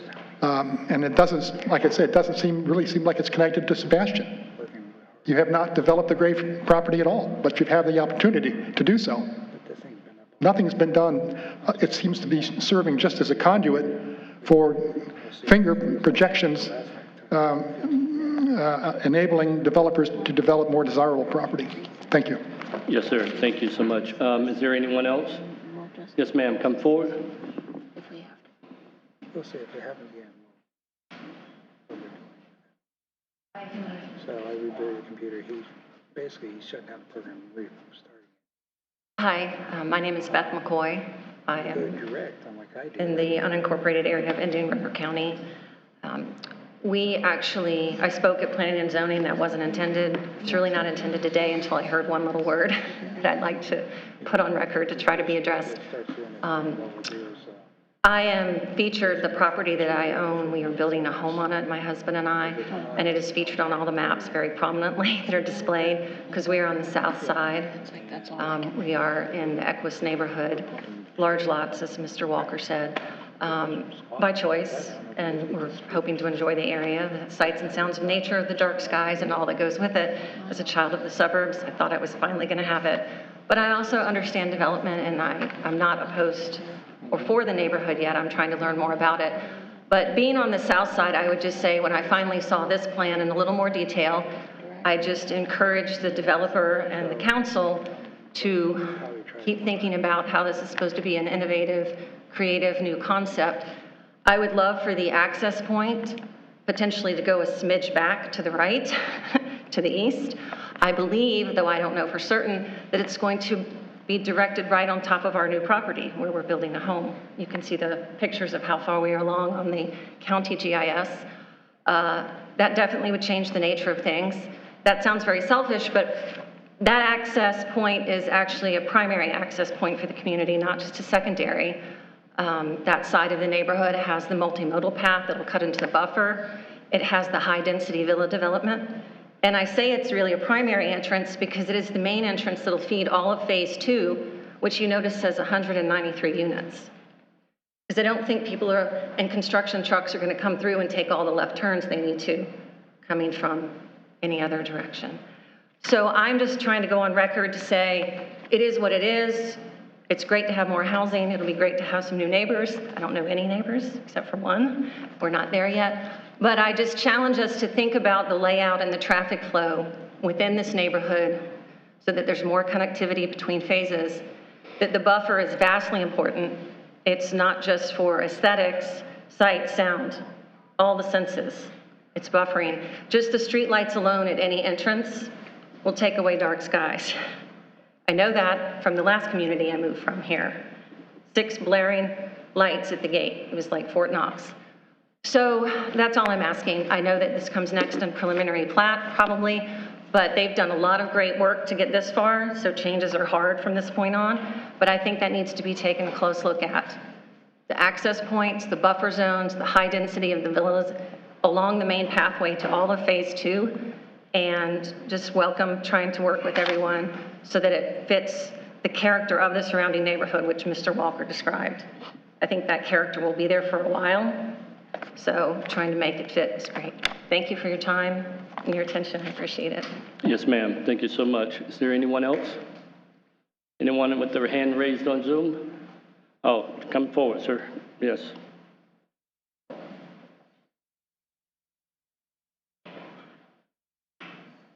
My property property's on 6925 73rd Sir, Street. please approach the mic and tell us who you are. Stanley Crawford. Yes, sir. Now And you my can property's proceed. on 6925 73rd Street. There's a lot of 5-acre, one home per 5 acres in Indian River County. And that was there. Why did we have to change it to this? What's the incentive? Can anybody answer that? All right, thank you. Is there anything else you need, sir? What are you going to do? What are we going to, already now on 66th Avenue, heading north, 5 o'clock in the evening, I don't even want to go that way because that's backed up. This is going to make it a lot worse because they're all going out to Sebastian, up to Sebastian and out to Fellsmere. It's backed up sometimes a mile or two that time of the night. I know it's going to go 4-lane, but at the corner there, that's where it's all backed up, 5, 10, and 66. So there's a lot of homes being built down in South Vero that are one home per 5 acres. Why can't we be like them instead of trying to crowd everybody in? Right. Can you answer that? Yes, sir. Thank you for your comments. We appreciate it. We'll see if someone Will you can answer address that, them. though? Sir, we'll have someone address your question, Yeah. please. What aggravates us the most, you guys did all this stuff and we didn't know anything about it. You know, we should have been alerted about the annexation and all that. And it's like that other guy said, they got 2,000 acres. Mess with that first. Yes, sir. Thank you so much. Is there anyone else who would like to speak on this? All right. Anyone on Zoom? No All one right, has raised their hand. All right, good. Public input is closed.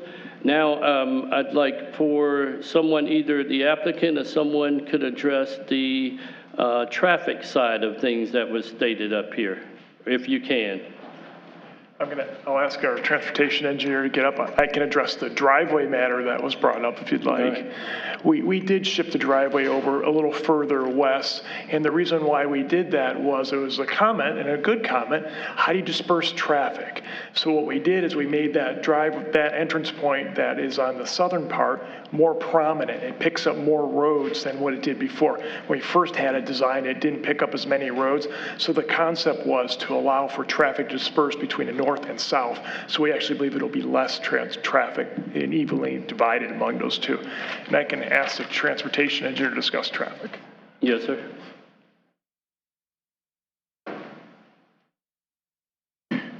Good evening, Luke Lambert with Traffic and Mobility Consultants. So at the land use level, we conduct a transportation facilities analysis to look at the long-range transportation plan that Indian River County has adopted. And so this project, with the cost feasible projects identified in that plan, satisfy the requirements for concurrency. There will be no roadway failures as a result of this project in the long-range transportation plan. All right, thank you, sir. Is the turn lane on 66 that's being put in, is that at 77th or at 73rd? 73rd. So on that topic, so Indian River County has reviewed our traffic methodology. So they reviewed that back in 2025 and they've approved our methodology. When we get closer to the site plan level, Indian River County will review that traffic impact analysis that gets to that level of detail for those required turn lanes and things of that nature. So the project has changed since inception. So we've done multiple traffic impact analyses on this site. And so with the current conceptual site plan with 390 single-family units and the paired villas, the trip generation has gone down from what was initially proposed. So at a land use level, you look at the maximum worst-case intensity. And so with this... I understand the engineering mumbo jumbo perfectly, but right now today, you're talking about putting a turn lane on 66. Is the current intention for it to be at 77th or 73rd? I know the county could screw you up on that. No. So the initial concept did look at the intersections at 77th and 73rd. Okay, that's good. That's good enough. That's good enough. Okay. Because that'll relieve traffic on 66 as it comes into the 77th turn. So, okay, thank you. That's good. All right, thank you so much for that, sir. Mr. Mann. So the recommendation tonight for ordinance 26-13 is authorize staff to send it to the state for review, and that usually takes about 30 days. And then once we receive comments from the state, we'll schedule the second reading. And the recommendation for the second item is to basically go over it and approve it, and then we'll schedule the second reading when we get the comments back from Florida Commerce. All right, thank you so much. Now we'll go to council deliberations and or motions. I have questions. I have a couple questions. Yes, sir, please. Okay. It's probably time to ask these questions. I haven't asked them before. The overall intent, as I understand it, is that once 77 and 73rd are completed and 66, is that those roads will be turned back over to the county and they'll maintain that? Or is it the intent for the city to maintain 77 and 73rd? Because I'm not sure whether they fall, where they actually fall into the annex boundaries. Can you guys address that thing?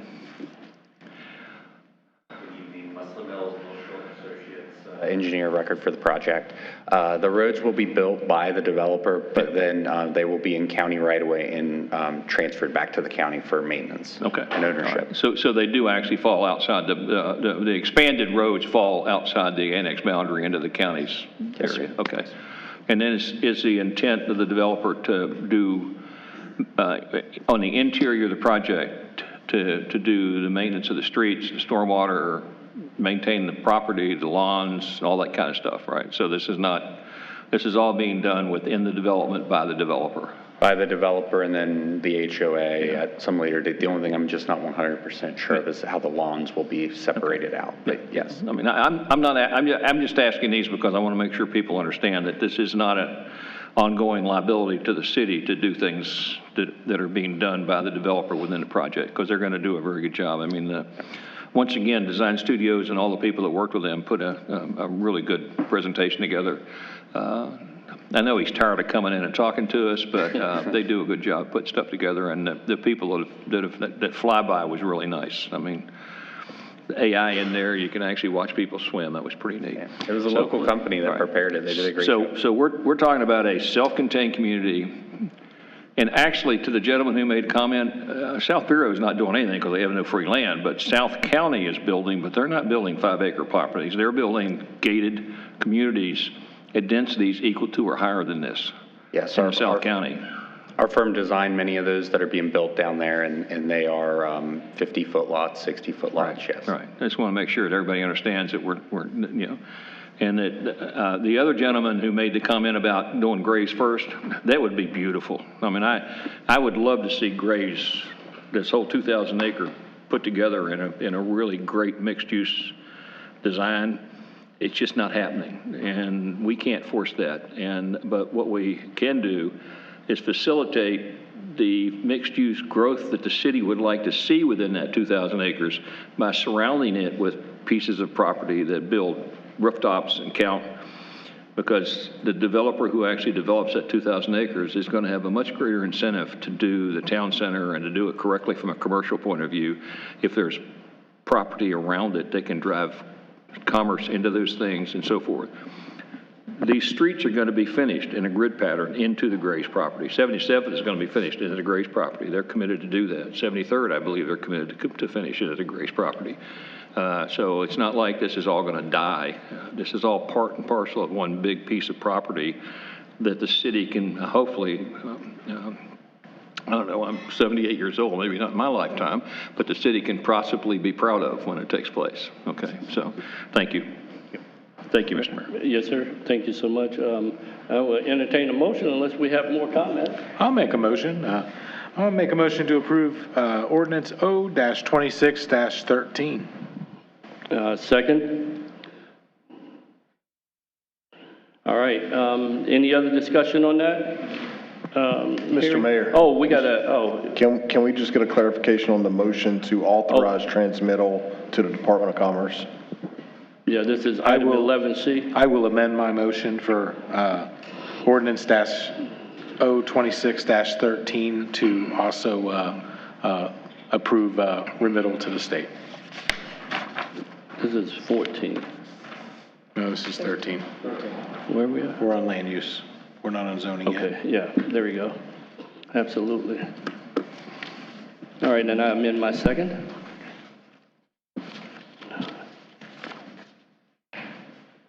All right, Madam Clerk? Councilmember Dodd? Yes. Mayor Jones? Yes. Vice Mayor McPartlin? Yes. Councilmember Nunn? Yes. Councilmember Matthews? Yes. Motion carries.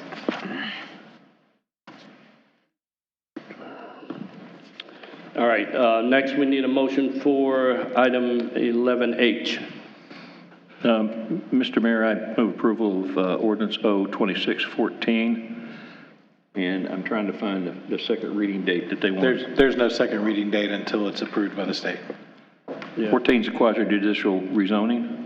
Yeah, so just approve it on first reading, and then we'll have to re-advertise for the second one, because we don't know. All right, that's fine. I approve it on first reading, or the motion is to approve it on first reading. Second. All right, we have a motion and a second by Councilmember Nunn. Motion by Councilmember Dodd. Madam Clerk? Mayor Jones? Yes. Vice Mayor McPartlin? Yes. Councilmember Nunn? Yes. Councilmember Matthews? Yes. Councilmember Dodd? Yes. Motion carries.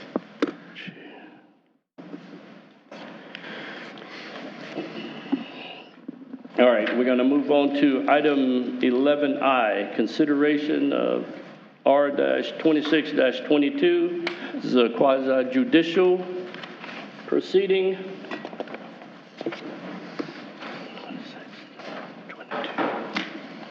We'll go ahead and open this hearing. Attorney, please read the resolution, the title. Certainly. A resolution of the City of Sebastian, Indian River County, Florida, approving the preliminary plat for a project known as Treasure Bay PUD-R.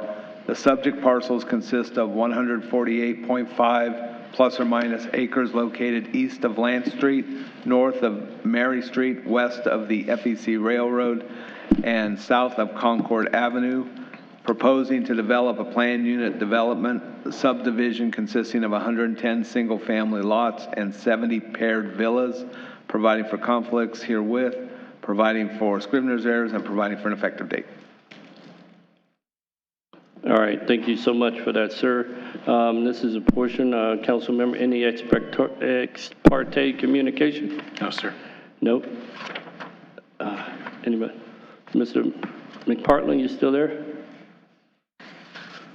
All right, no ex parte communication. Anybody that's going to speak on this item need to be sworn in. Please raise your hand, even staff, obviously. Do you solemnly swear or affirm the testimony you give will be the truth, the whole truth, and nothing but the truth, so help you God? Thank you.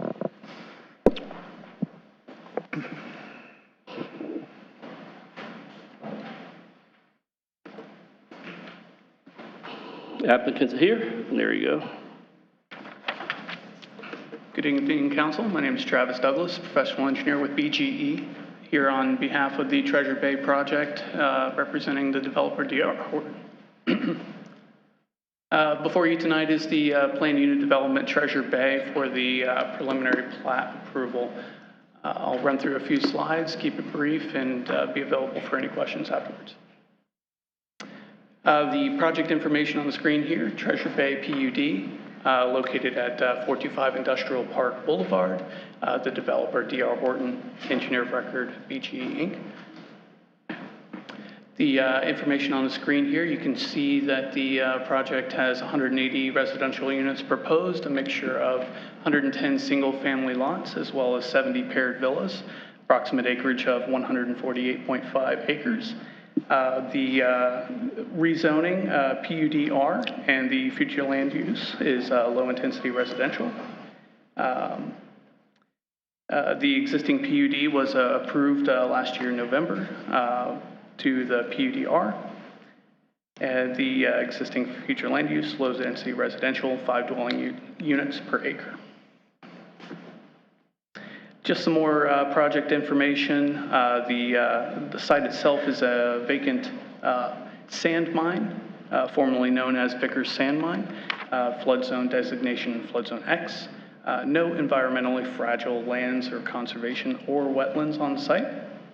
The existing lake you see there is around 86 acres and will serve as a stormwater retention system, no outfall from the site to the surrounding properties.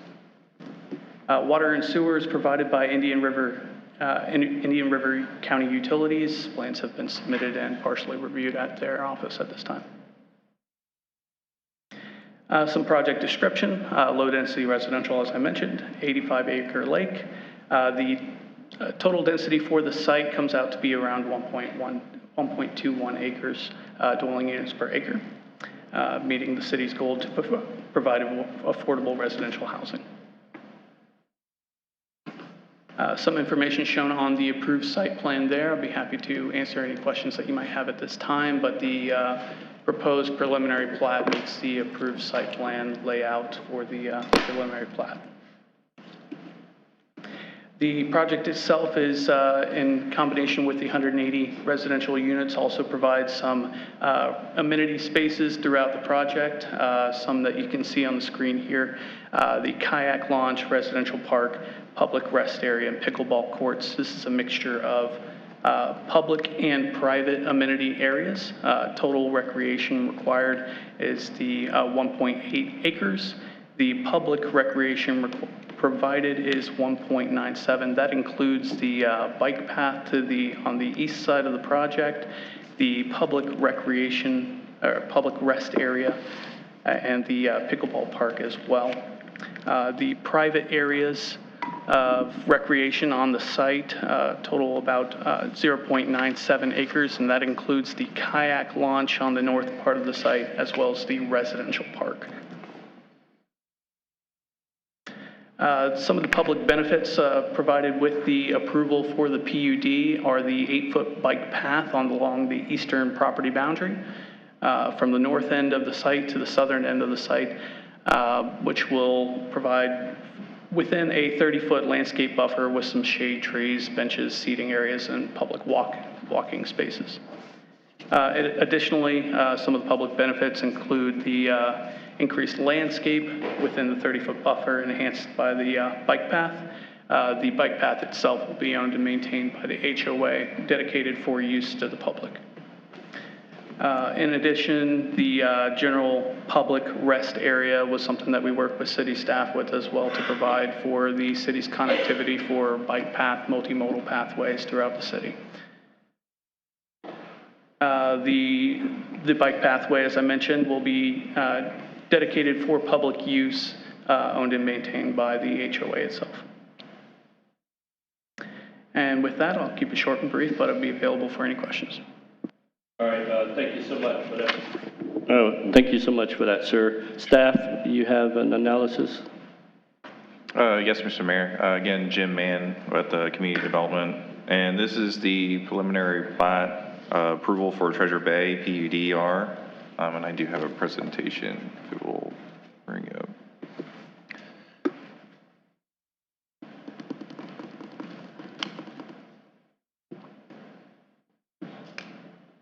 Well, we'll continue to roll with this until they get it up. So this is an 180 lot plan unit development residential subdivision, plan unit development consisting of 110 single family lots and 70 paired villas. Now, the property is currently designated as a low-density residential zoning district or future land use with the corresponding zoning of a PUDR. That is the plan unit residential development. Property owner is Henry A. Fisher. The developer is D.R. Horton, engineer of record, who was just speaking, Travis Douglas with BGE.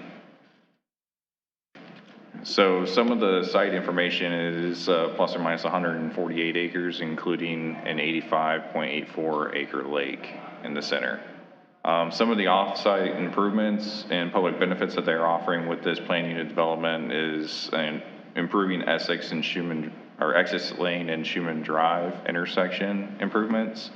They're also providing the 8-foot wide path to enhanced landscaping that will be open to the public along the eastern property boundary from 99th Street all the way down up to Essex Lane. They're also providing some of the private and public amenities that Mr. Douglas discussed during his presentation. They're also doing an upgraded force main utility connection under the FEC near Essex Lane.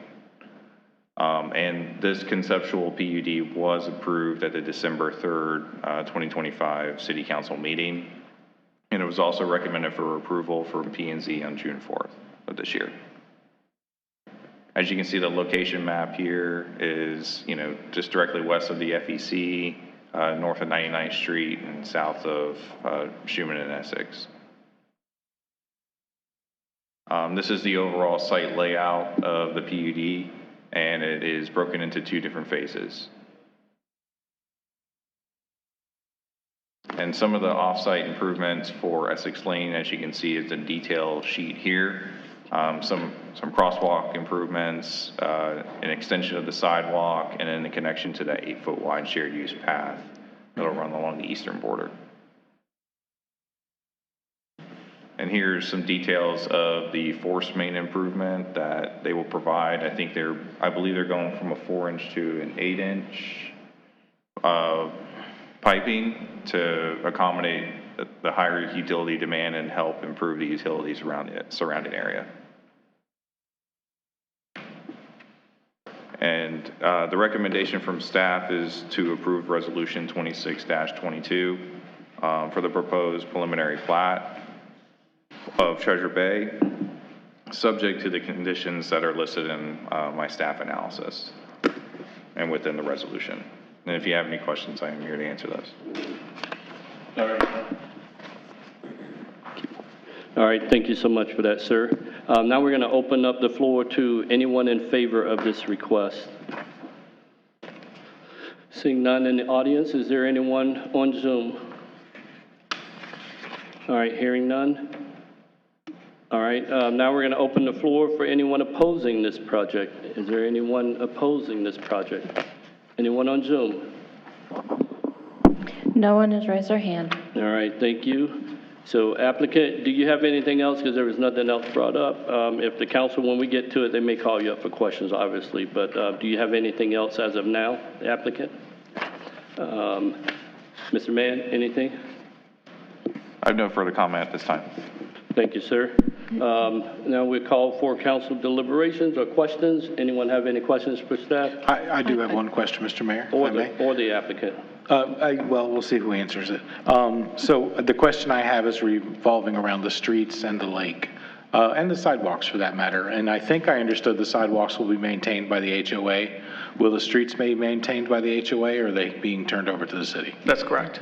Okay, and the lake itself is being maintained by the HOA as well? That's correct. So none of those are the city's responsibility going forward? Correct. Okay, thank you. I also have a question. On the one slide, on the benefits slide, it says that the bike path is being dedicated to the city. It's not being dedicated to the city, correct? Correct. The area itself is going to be constructed and owned and maintained by the HOA that is going to be dedicated for public use. So it's public use, however, it's not dedicated to the city. I believe, correct. Because the slide says that it's dedicated to the city. So just to clarify, the 2 public recreation areas, one of which is that bike path area, those tracks will be dedicated to the city for public use, meaning city ownership. However, the HOA will still maintain both of those public tracks. It was because we discussed this before, and that was a misconception on that, because nothing is being turned back. This is completely, it was my understanding that this was completely the ownership and the HOA of the community of Treasure Bay, that you opted to do public use and public opening, and that we are not going to take it back on. In fact, I believe in some of the conditions, it even says that some of this goes into blight because it's not being maintained by HOA, that the homeowners would be assessed and it would go back to them. Understood. I think we were reading the conditions of the original PUD, which spoke about dedication of area for public use. Our understanding of dedication is generally, dedication means land being given rather than a public use. So I'm not sure how staff has interpreted the dedication, but that's been our reading of the PUD conditions, is that a dedication is a transfer of ownership. Yeah, I'm confused on that then, because I don't think that there's any transfer of ownership to this, that it belongs to the community and it's the HOA responsibility to maintain, and that it's their choice of public access based on the different choosings that you can do, that it doesn't go back to the city. And I don't want that to be a confusion that at some point in time that they say, oh, no, we dedicated that back to the city and it's their responsibility, because it's not.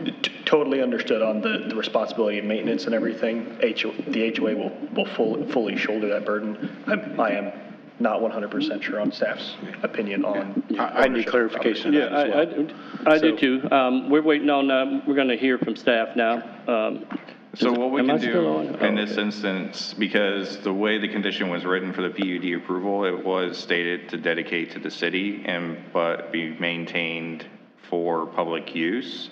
What we can do in this instance is have the actual individual tracks, the public amenity tracks, when we get to the final plat stage, we can have them dedicated to the HOA for maintenance and responsibility available for public use, if we want to go that route. Here's my issue on top of everything, and I'm going to make it a legal issue. My issue is if you turn that over to the city and somebody has an accident, hits their head and dies on that property, now the city's being sued and not the HOA on their property. So I'm not for us taking the property over inside of an HOA. I see the word dedication as meaning you're dedicating it for public use, not giving it to the city. So I need 100% written, guaranteed clarification on this.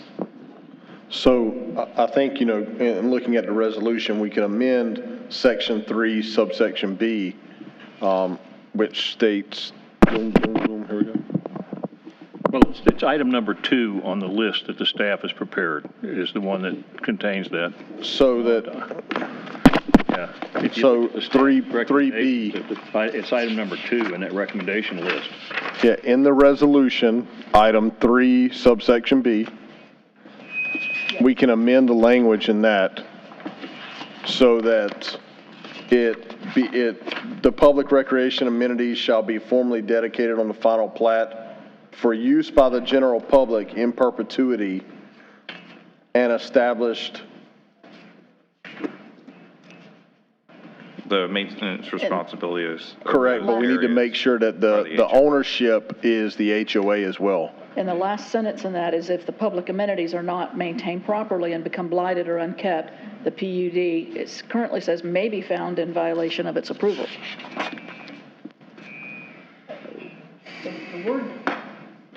The word dedicated is a complicated word because that's going to come back on us. I don't care how you spin that around, that's going to come back on us at some point. Can we maybe take a brief 5-minute recess and let us come up with language? Yes. Yeah. Well, maybe, okay. Yeah. And we can hopefully reset this sound system? Yeah. Thank you. All right, so we're going to be in recess for 5 minutes.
All right. All right, good. We're back from break. We're back in business. Now we're still discussing. Mr. Dodd, did you have something to discuss on this item? You want to do the change? Oh, no, yeah. Mr. Mayor, so I'm going to turn it back over to Mr. Mann. We reconvened and got with the applicant, and I think we've got a verbiage change that should satisfy the concerns of council. So, Mr. Mann? Thank you, sir. So what we've proposed for section 3B, the change, it will read, the public recreational amenities shall be formally identified on the final plat for use by the general public in perpetuity and establish that the HOA retains ownership and maintenance responsibility. If the public amenities are not maintained properly and become blighted or unkempt, the PUD shall be found in violation of its approval. Like it. The PUD what? Shall be found. Oh, and we need, that word is, there's an extra M in there. I like that. It's much better. Yeah, one more question, sir. All right, absolutely. One more? One more. Microphone. H. Microphone. Mike, Ed, are you on? Sorry. I thought when we talked about this earlier, there's not going to be a retaining wall, that there's going to be grass down to the water, and it's going to be the individual homeowners maintaining that, or the HOA, but it references a retaining wall. Is there going to be a retaining wall built around that canal, that lake?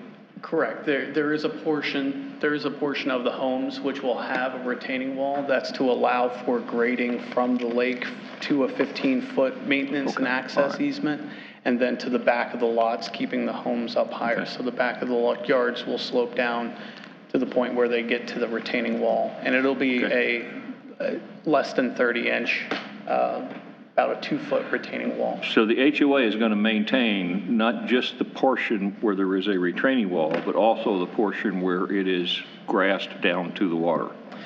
Including the lake bank and the 15-foot maintenance access easement, yes. Okay, so because this makes it sound like they're only going to maintain the part where there's a retaining wall. That was my question about that. If there is a retaining wall on part of it, they're going to maintain that, but it seems that it doesn't necessarily address the fact that there's going to be lots in which there's no retaining wall. And I know the HOA and the residents can argue all they want to about who's going to take care of that, but the city needs to make sure that we're clear that that's going to be the HOA's responsibility to maintain. Yeah, absolutely. And on the preliminary plat, all those tracks, the stormwater tracks, the easements are typically, in this case, going to be maintained and owned by the HOA.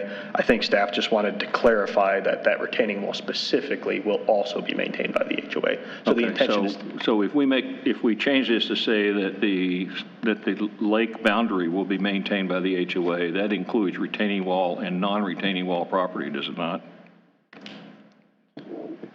It's already formally dedicated, or not dedicated, I should stop using that word, but it's already identified on the preliminary plat that that easement surrounding the lake will be the HOA's responsibility. Okay, but we have a resolution that has a statement in it that is not factually correct.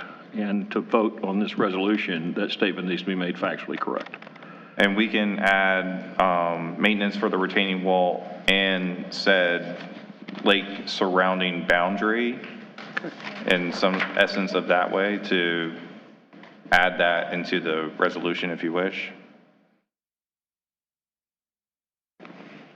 Which number is that, Ed? This is 3H. H. And this was identified by the Planning and Zoning Commission that there was no formal maintenance portion for that actual retaining wall around the lake. Well, I understand. I mean, I understand how transactionally you come up with something like this. Somebody saw it and said, there's a wall there, we don't want to maintain it. But there's also parts of that are not the wall. And it specifically doesn't say here that the HOA will maintain all of that. And so I don't want to get down a year from now and have somebody come back and say, well, the city has to come in and cut this grass and take care of this vegetation and do this kind of stuff. I want to make sure. So if we make a statement that maintenance of the lake boundary as indicated on the plan set shall be maintained in perpetuity by the HOA.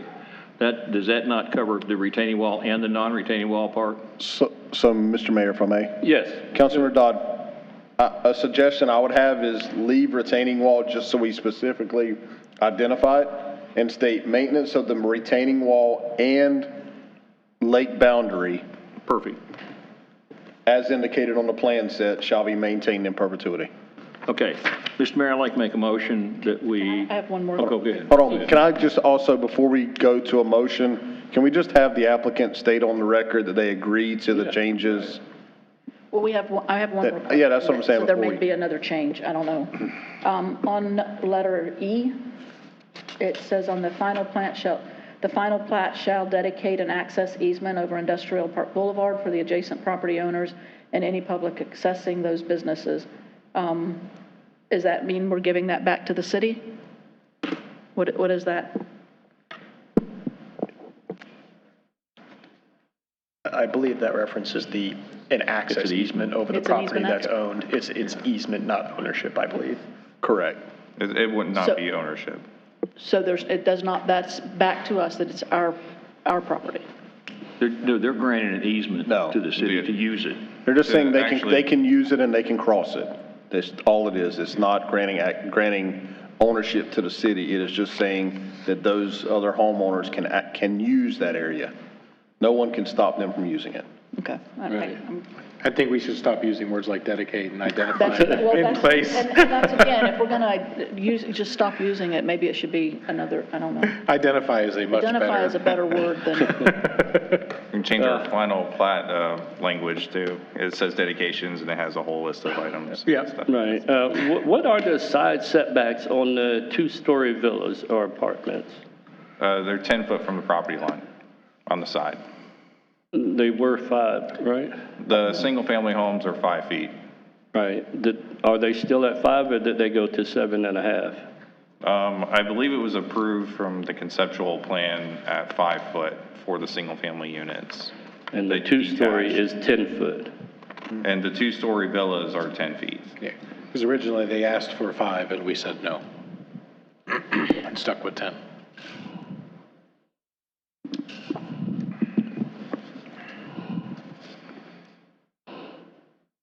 All right.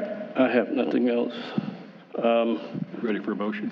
I am. Before we have a motion, do you all agree with the changes that we've identified in 3B and H? Yes, sir. Okay, thank you. Okay, Mr. Mayor, I move approval of Resolution R-26022 with the following modifications.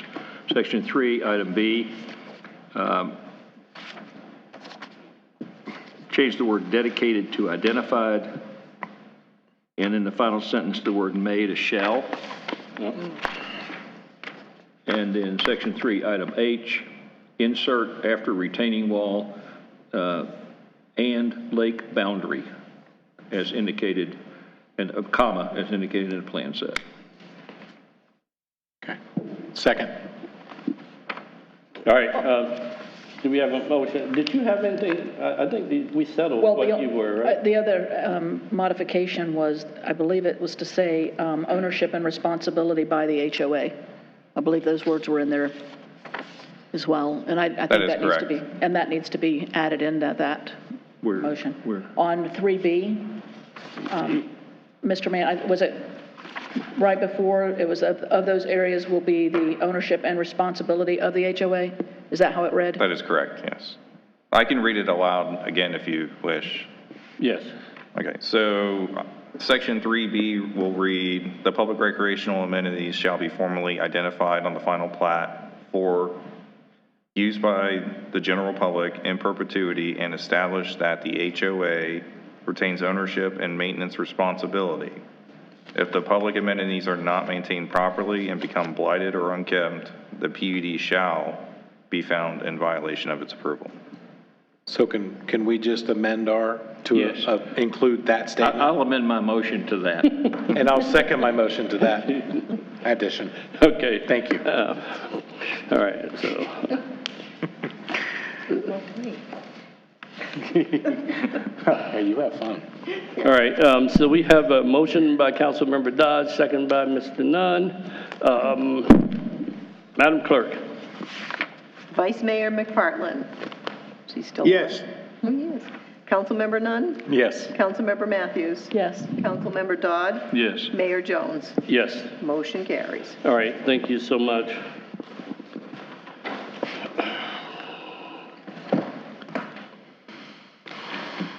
We're now going to move on to item 11J.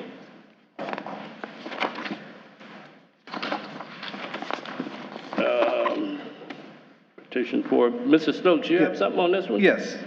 Ordinance O-26-17, an ordinance of the City of Sebastian, Florida, providing for the voluntary annexation for land consisting of .55 acres more or less located south of 132nd Street, east of US Highway 1, north of 131st Street, and west of 76th Court, providing for the extension of the corporate limits and boundaries thereof, providing for severability, providing for conflicts, providing for codification, providing for scrivener's errors, and providing for an effective date.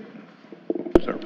All right, thank you so much. Staff, your presentation, please. Good evening. This is a request for annexation. The applicant is Chalmed LLC, and it's located south of 132nd, east of Highway 1, north of 131st, and west of 76th Court.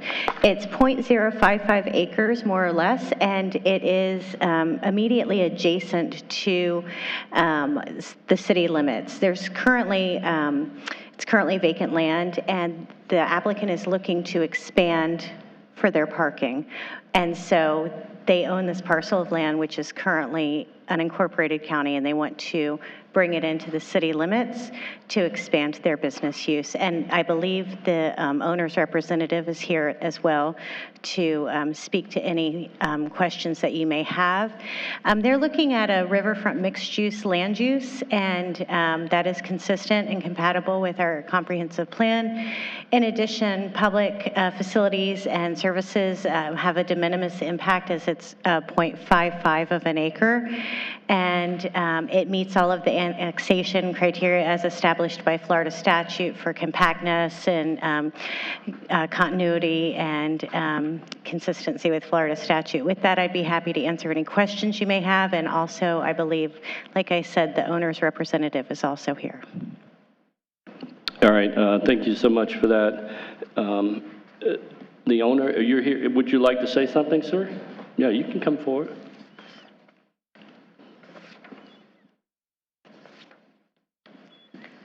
Good evening, council, city staff. Thank you.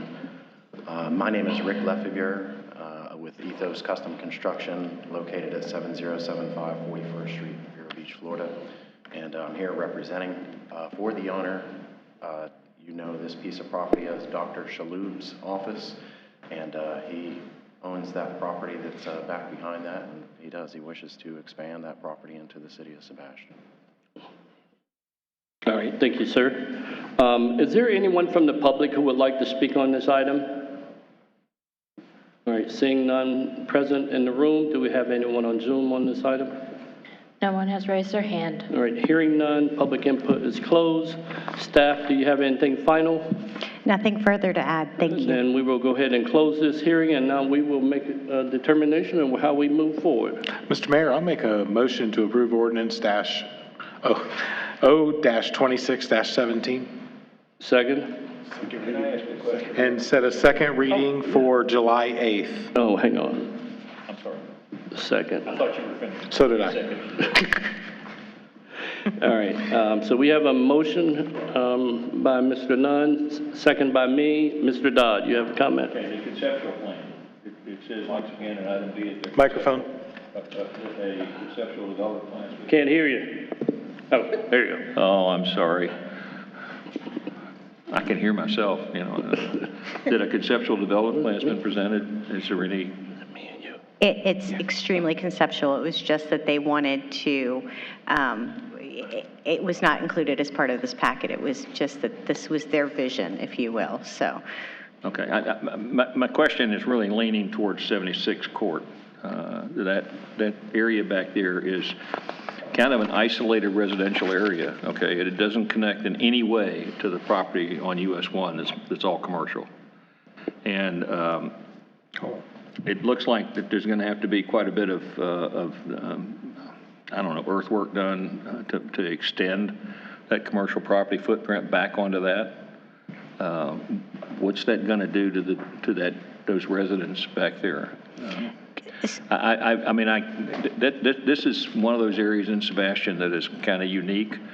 It's kind of old Florida Sebastian. Yeah. Okay, and what's going to happen when all of a sudden they've got this commercial? Are people going to come on 76 Court to get into a parking lot? Or how is it going to be isolated away from that residential property? So my understanding is what I've reviewed is that it looks like everything will be accessed through US 1 and that it will have a 6-foot buffer wall on 76. Okay. Mr. Mayor, can we have the applicant, can you come up and provide an answer to this, just to verify?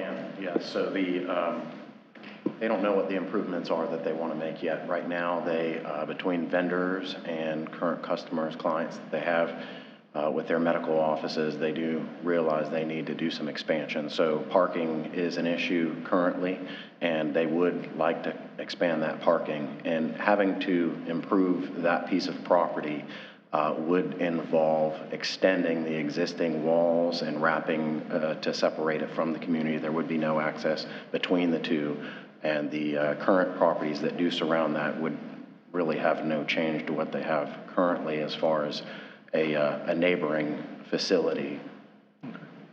Okay. The current properties are obviously I kind of like to see an amendment that says that the annexed property would not have access for ingress and egress on 76th Court or 132nd Street. You go with that? Understood, yes, sir. Jim looks shocked. I mean, this would not normally be something that we'd put in the annexation. I'm sorry? We wouldn't generally put this in the annexation. Annexation is just it's in or it's out, and then once we get into planning, as far as how it's put together, you know, for the site plan and everything. And so if they come in with a driveway on 132nd Street, we have to fight that at that point in time, or what? It's just the statute on annexation is, you know, generally not something that we get into site plan design at the annexation stage. We usually very specifically keep those separately, so. Okay. To me, it's basically an annexation agreement, that's fine. I'll go along. Well, and that's true. We don't have an annexation agreement in this. This is just an ordinance. That's why we do the annexation agreements is generally. Just because it's a small piece of property. But I mean, if you know, if the applicant's agreeable to it, go ahead and throw it in your motion and you know. That's fine. That's fine. All right, any other questions from us? Madam Clerk? Councilmember Nunn? Yes. Councilmember Matthews? Yes. Councilmember Dodd? No. Mayor Jones? Yes. Vice Mayor McPartlin? Yes. Motion carries 4-1. All right, thank you. We're going to move on to item L, consideration of ordinance O-26-19. This is a first reading. Sir, No, we're on K. We're on Yeah, K. we have them. K. So, K. K. Page Yes, 369. K.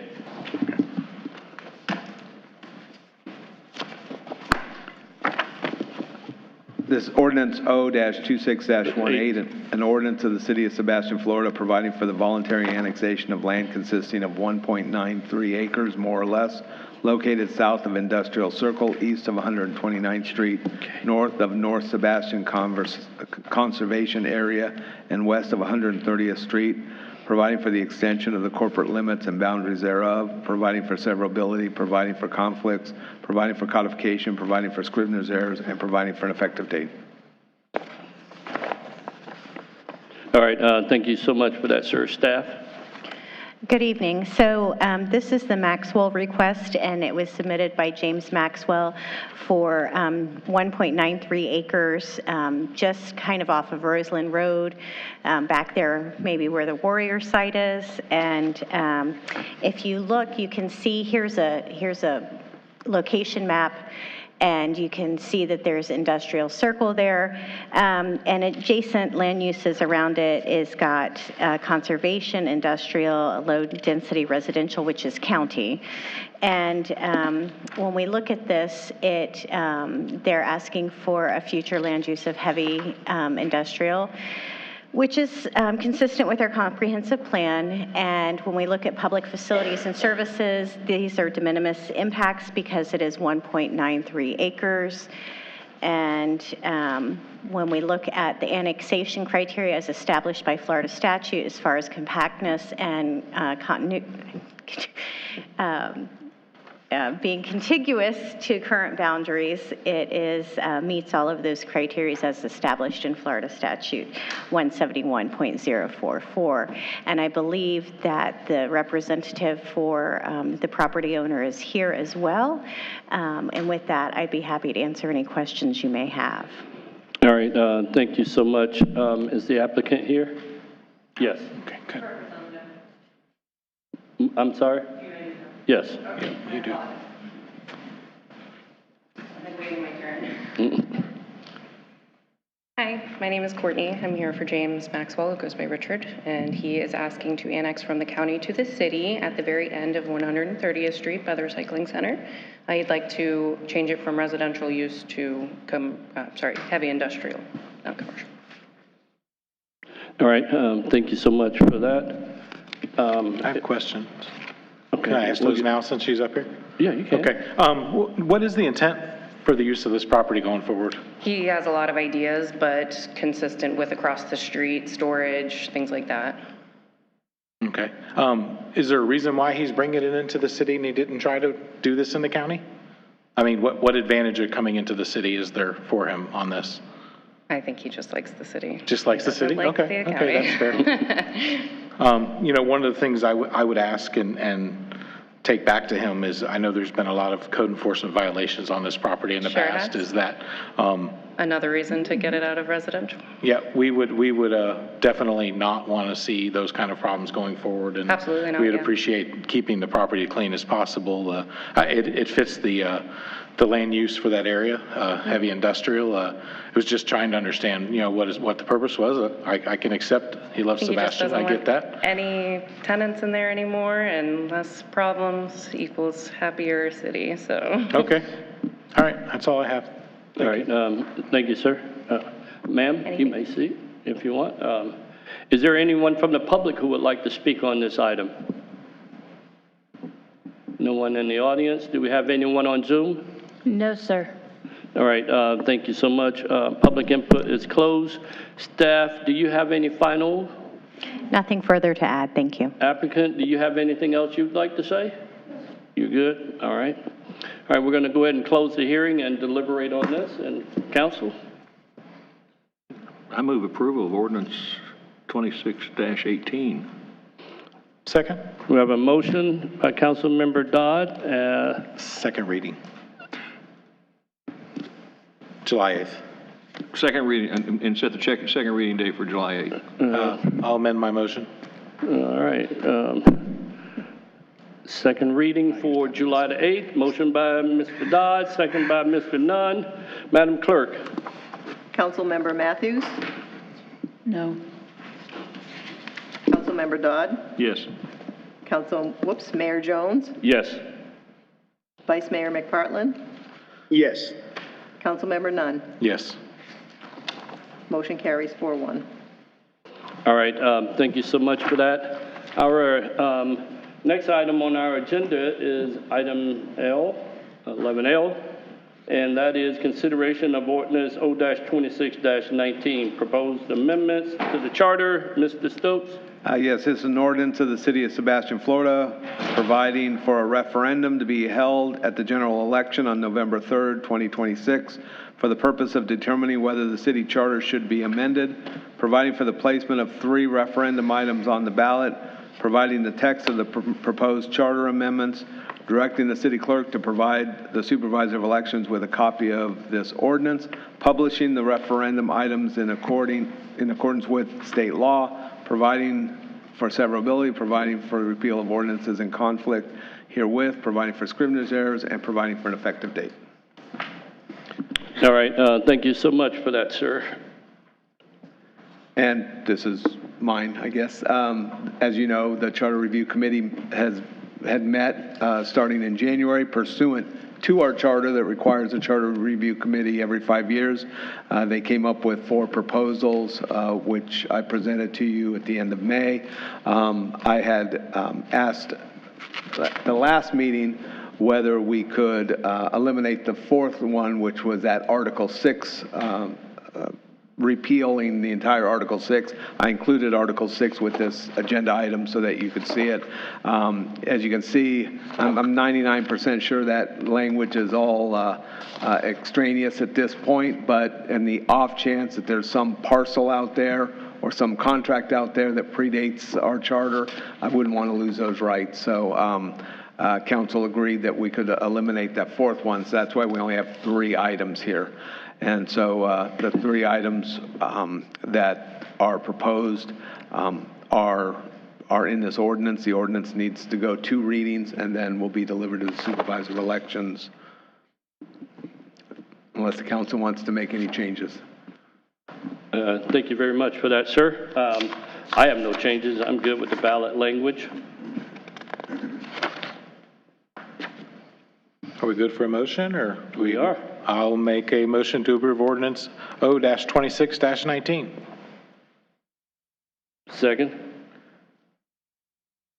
And before we vote, I want to thank the city attorney and the Charter Review Committee. They did an awful lot of work. They spent a lot of time discussing these things, and I think they did a commendable job in the work that they did.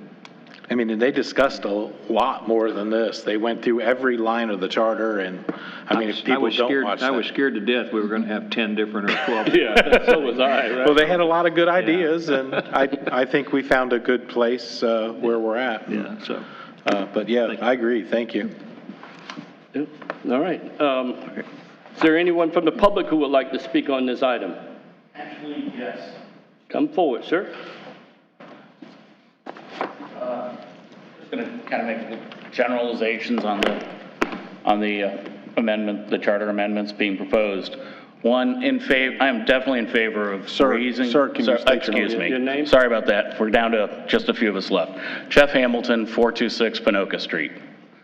Okay, raising the monthly salary for the council members. I don't think the public realizes the amount of time you guys have to spend, not just at the meetings here, but preparing for the meetings, representing the city at events and workshops, etc. It adds up. At the current salary, it probably works out to less than the minimum wage from the 1980s.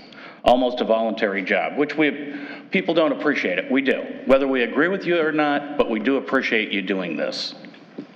Now, as for the residency requirement, if it's okay if I address all 3 real quick. Yes. Okay. As for the residency requirement, I can support that idea of making it 2 years with seats coming, skip that part.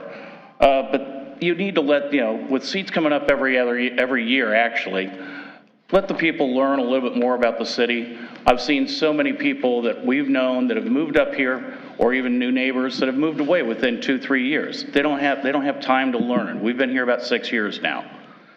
My biggest issue, though, is I may not have this right, but I have an issue with the moral turpitude clause. Who will be the arbiter of what violates it?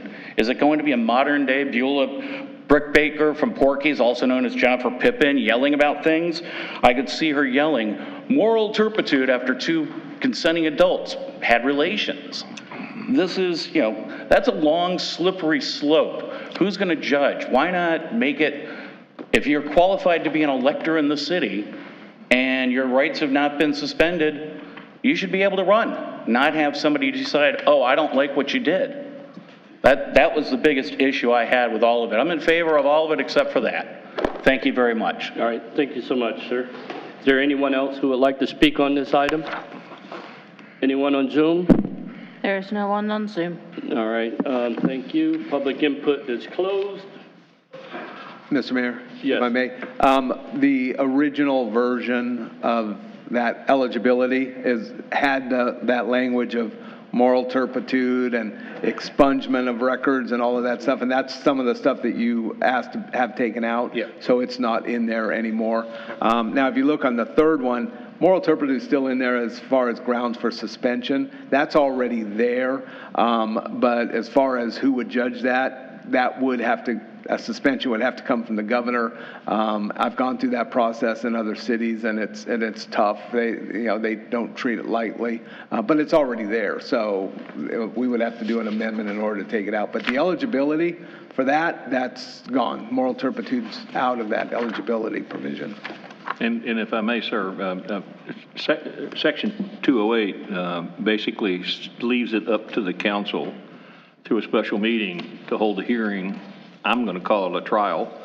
If someone says that one member of this council has done something that requires suspension or removal, then from a public perspective, there's going to be a special meeting of the council. There's going to be evidence presented. That individual will have an opportunity to present their evidence just like the council or whoever, whether it's just the attorney or there's a separate attorney. I don't know how that could work out legally. It just depends on what the city attorney would decide at the point in time it takes place. There's going to be an opportunity for the public to view that. And so I think the safeguards are there to stop somebody from saying, well, I don't like that person and I think they had an affair, so that's moral turpitude and I want them kicked off the council. I think it would be an ample opportunity for that to come forward. Yes. I don't see 4 members of this council voting to suspend or remove somebody unless there is a valid reason for it and there's been evidence presented to show that. I just don't see that happening. I may be more naive than I really am, but I don't see that happening. That is one of the safeguards that you're building into this charter, because to suspend or remove an elected official, that can only be done by the governor. But there's no language in state statute as to how it comes to the governor's attention. We're putting this in, and I've been in a city one time where an elected official was arrested, and city manager came to me and said, call the governor. Kind of left it to me to do. We've got a safeguard in here saying that if something happens, that the council will have a public hearing and make the determination whether to send something to the governor. So that is a good safeguard that we're building in. The interesting thing is the one time that in my term on the council, that there has been a discussion related to that, and a motion was made to suspend multiple members of the council, that motion passed 4-1. So apparently the information presented during that hearing convinced some of the people who are going to be suspended that they should support it.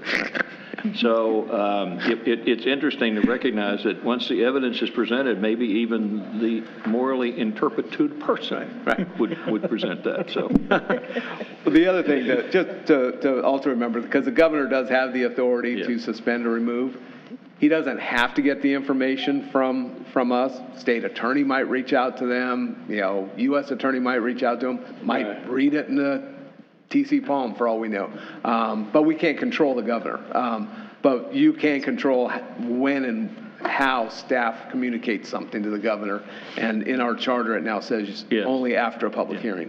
It gives us the opportunity to stop someone from convincing our city attorney. I don't think our current city attorney would do this, but you never know, from sending a letter to the governor asking to remove somebody, and the council have not had an opportunity, nor the public has an opportunity to understand the reasoning behind that. That can't happen under this. Yep.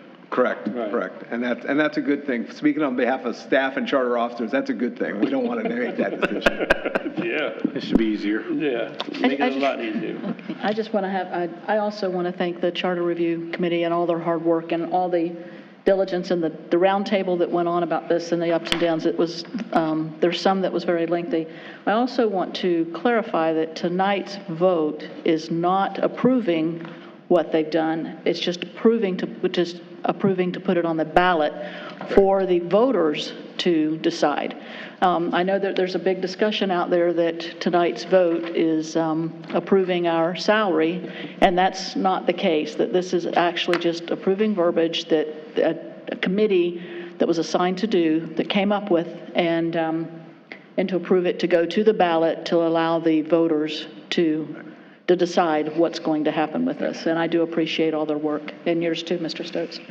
And to the point that the Charter Review Committee, the work they did undertake a lot of work, and they researched and acknowledged that the salaries of council have not increased since the year 2000.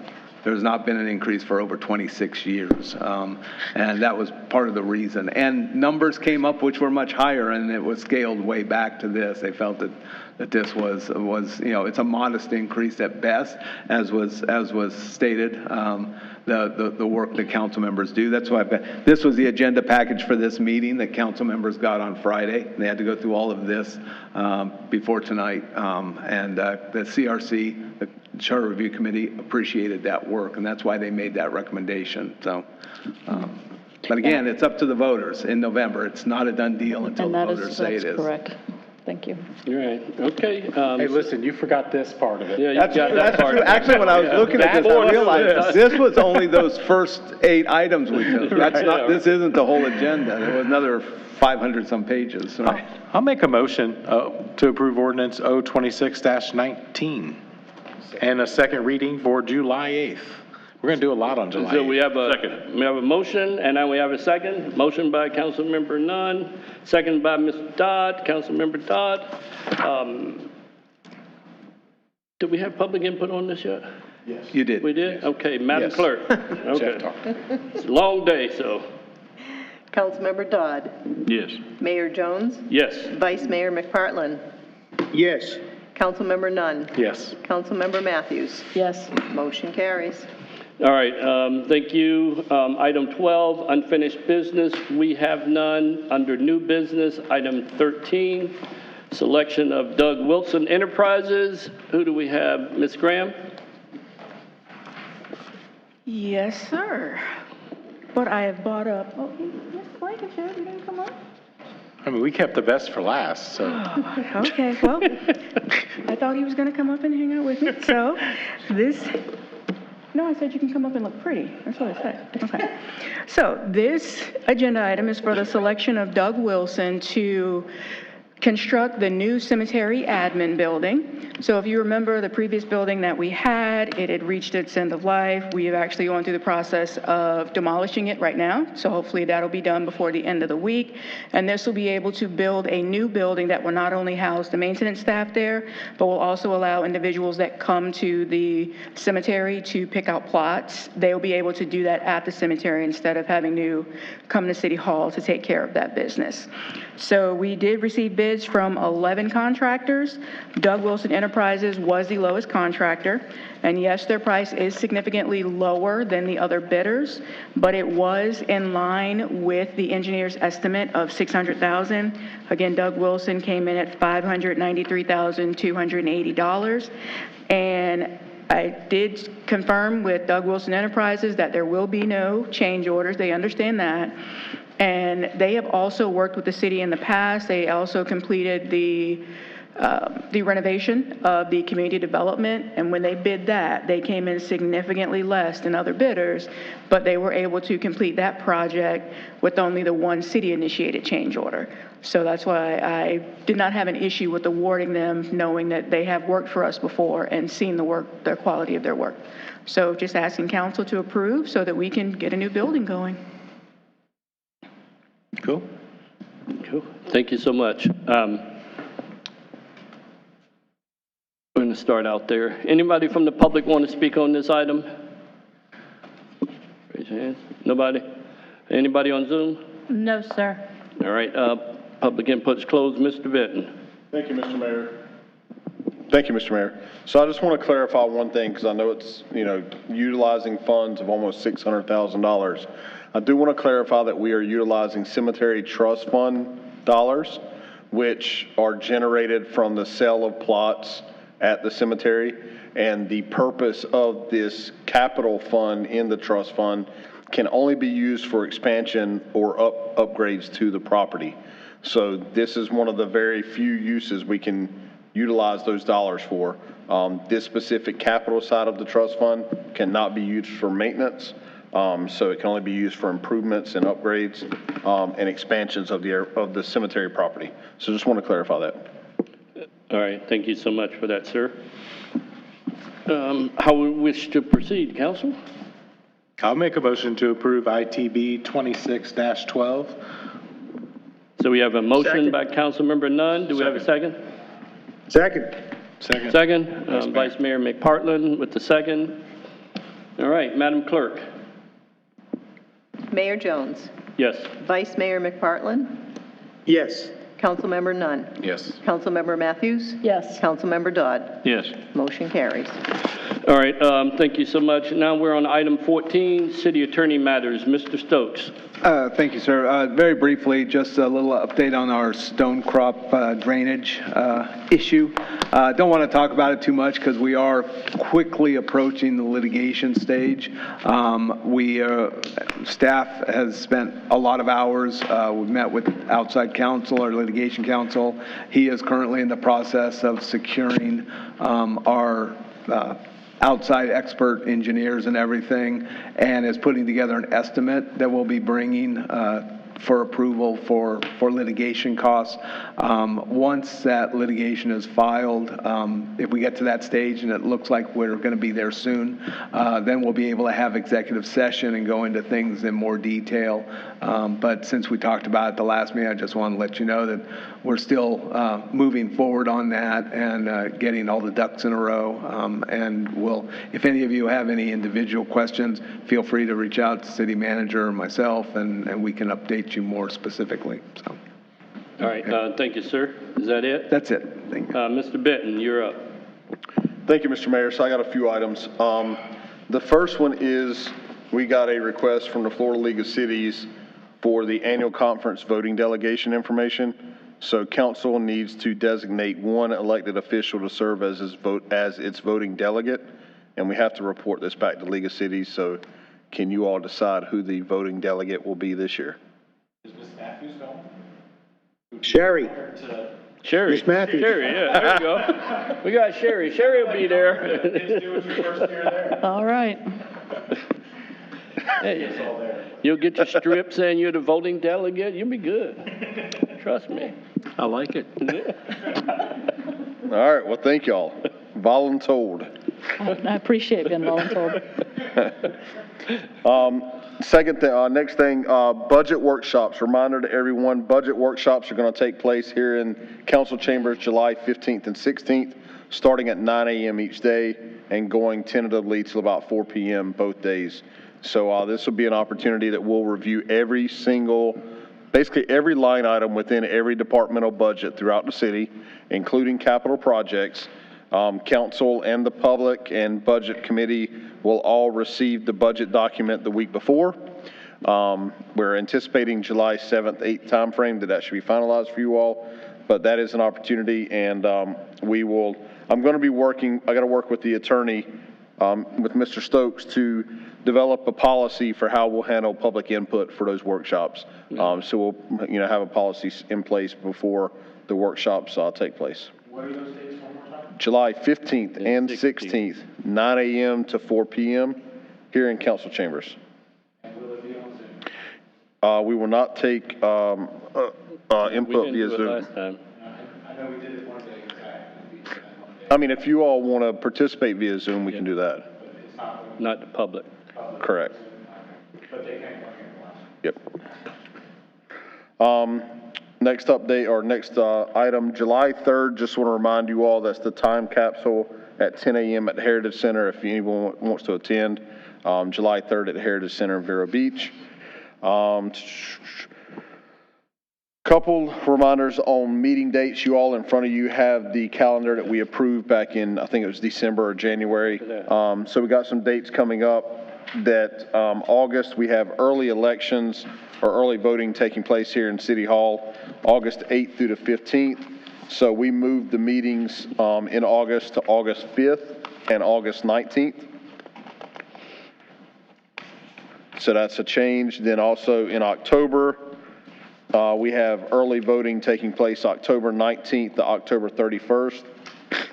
So we will meet October 14th. And then also schedule changes in November 2nd and November 18th. So the calendar is in front of you all, but just want to make sure the public was aware with those changes as we continue to go forward. And that is all that I have for tonight. Thank you.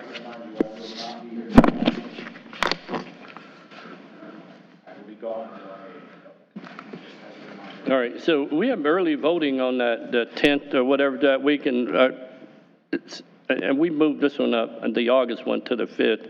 And we have that much that we necessarily need both of those for sure? If we don't need a meeting, we'll cancel it, but I mean, as you see tonight, I mean, I'm anticipating us continuing to have heavy meetings as we go through the summer. Chris, did you say you're going to be going July 8th? I will be gone July 8th. Okay, I'll be on Zoom July 8th.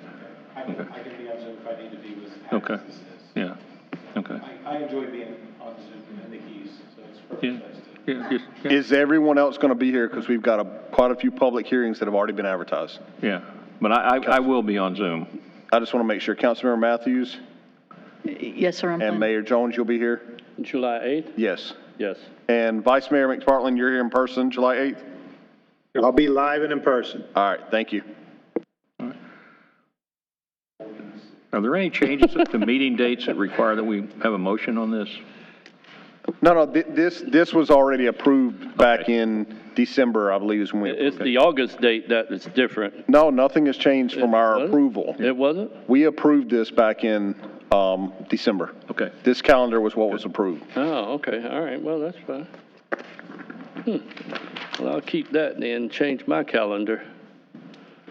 Anything else, sir? No, sir, thank you. All right.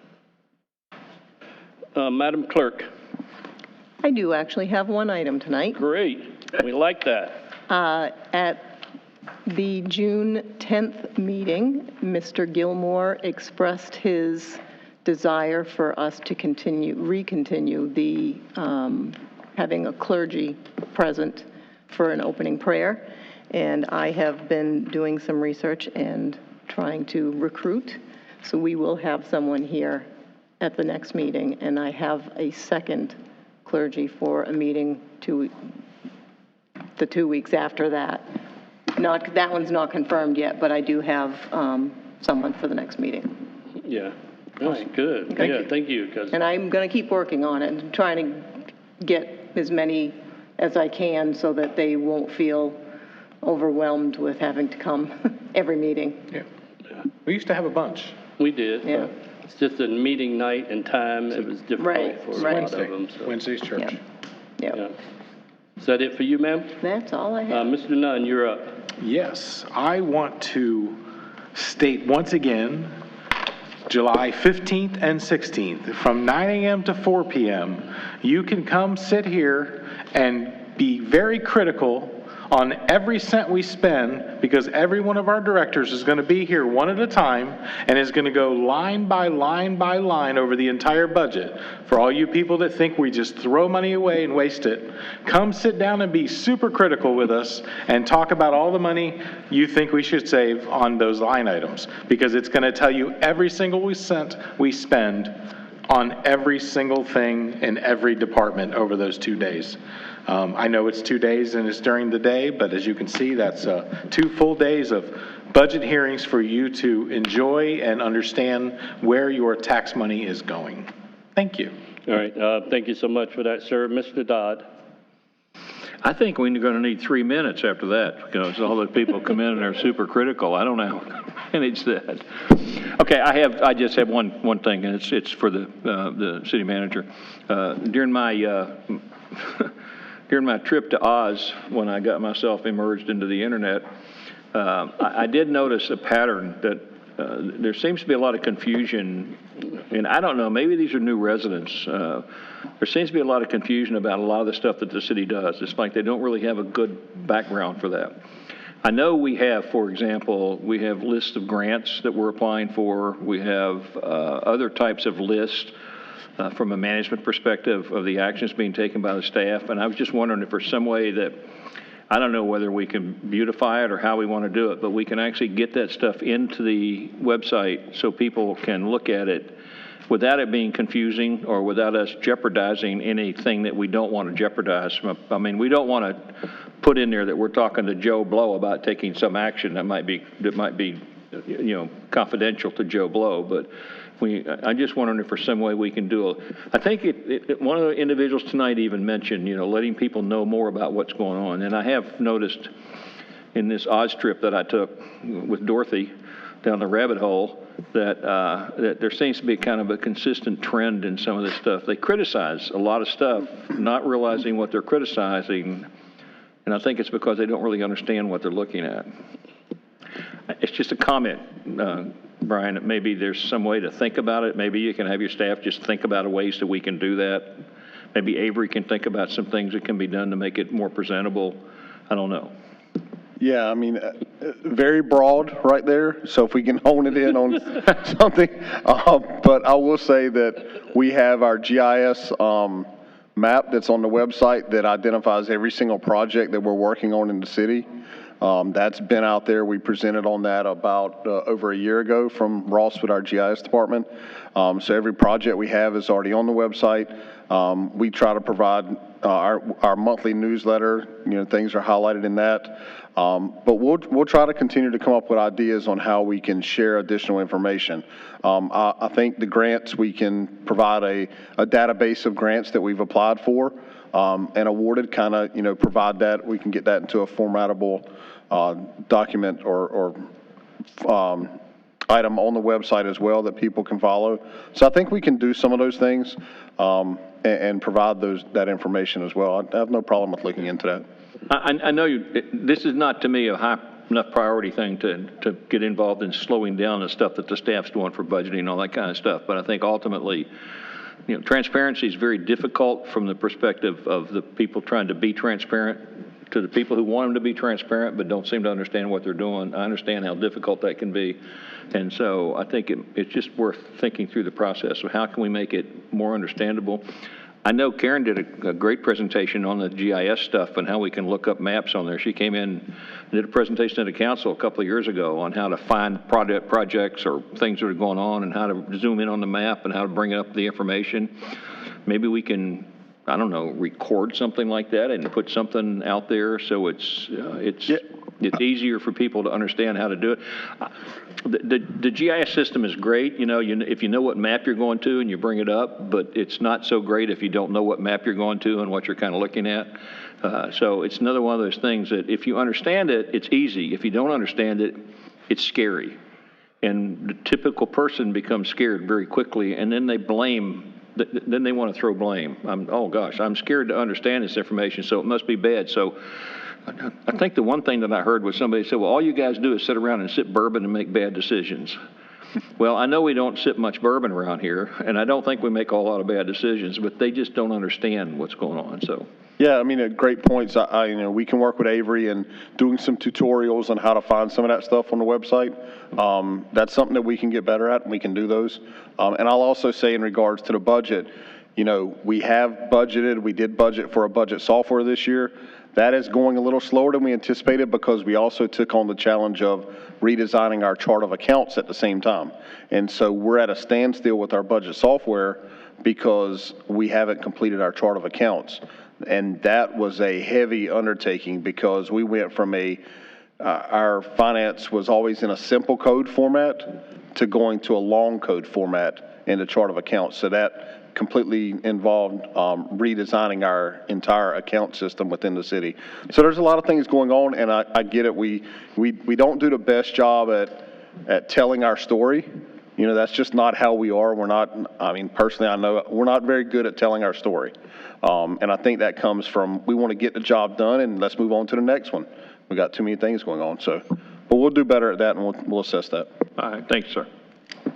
All right. Thank you so much for that. Ms. Matthews, you're up. I'm pretty good with everything else, but maybe on this, maybe we can just do a tab that says what's going on in your community and have everything there. One simple stroke, it's all right there, and maybe it'll make it easier for the community to click on it, and they don't have to go to 5, 10 different places. Something easy. I've urged them before. I'll say it again that I'm continuously urging the community to get involved. There's a lot of misinformation that goes on out there, and when you're getting involved, get involved with the correct information, and there's so many ways to find it, and if you don't know how, ask. But it's a lot easier to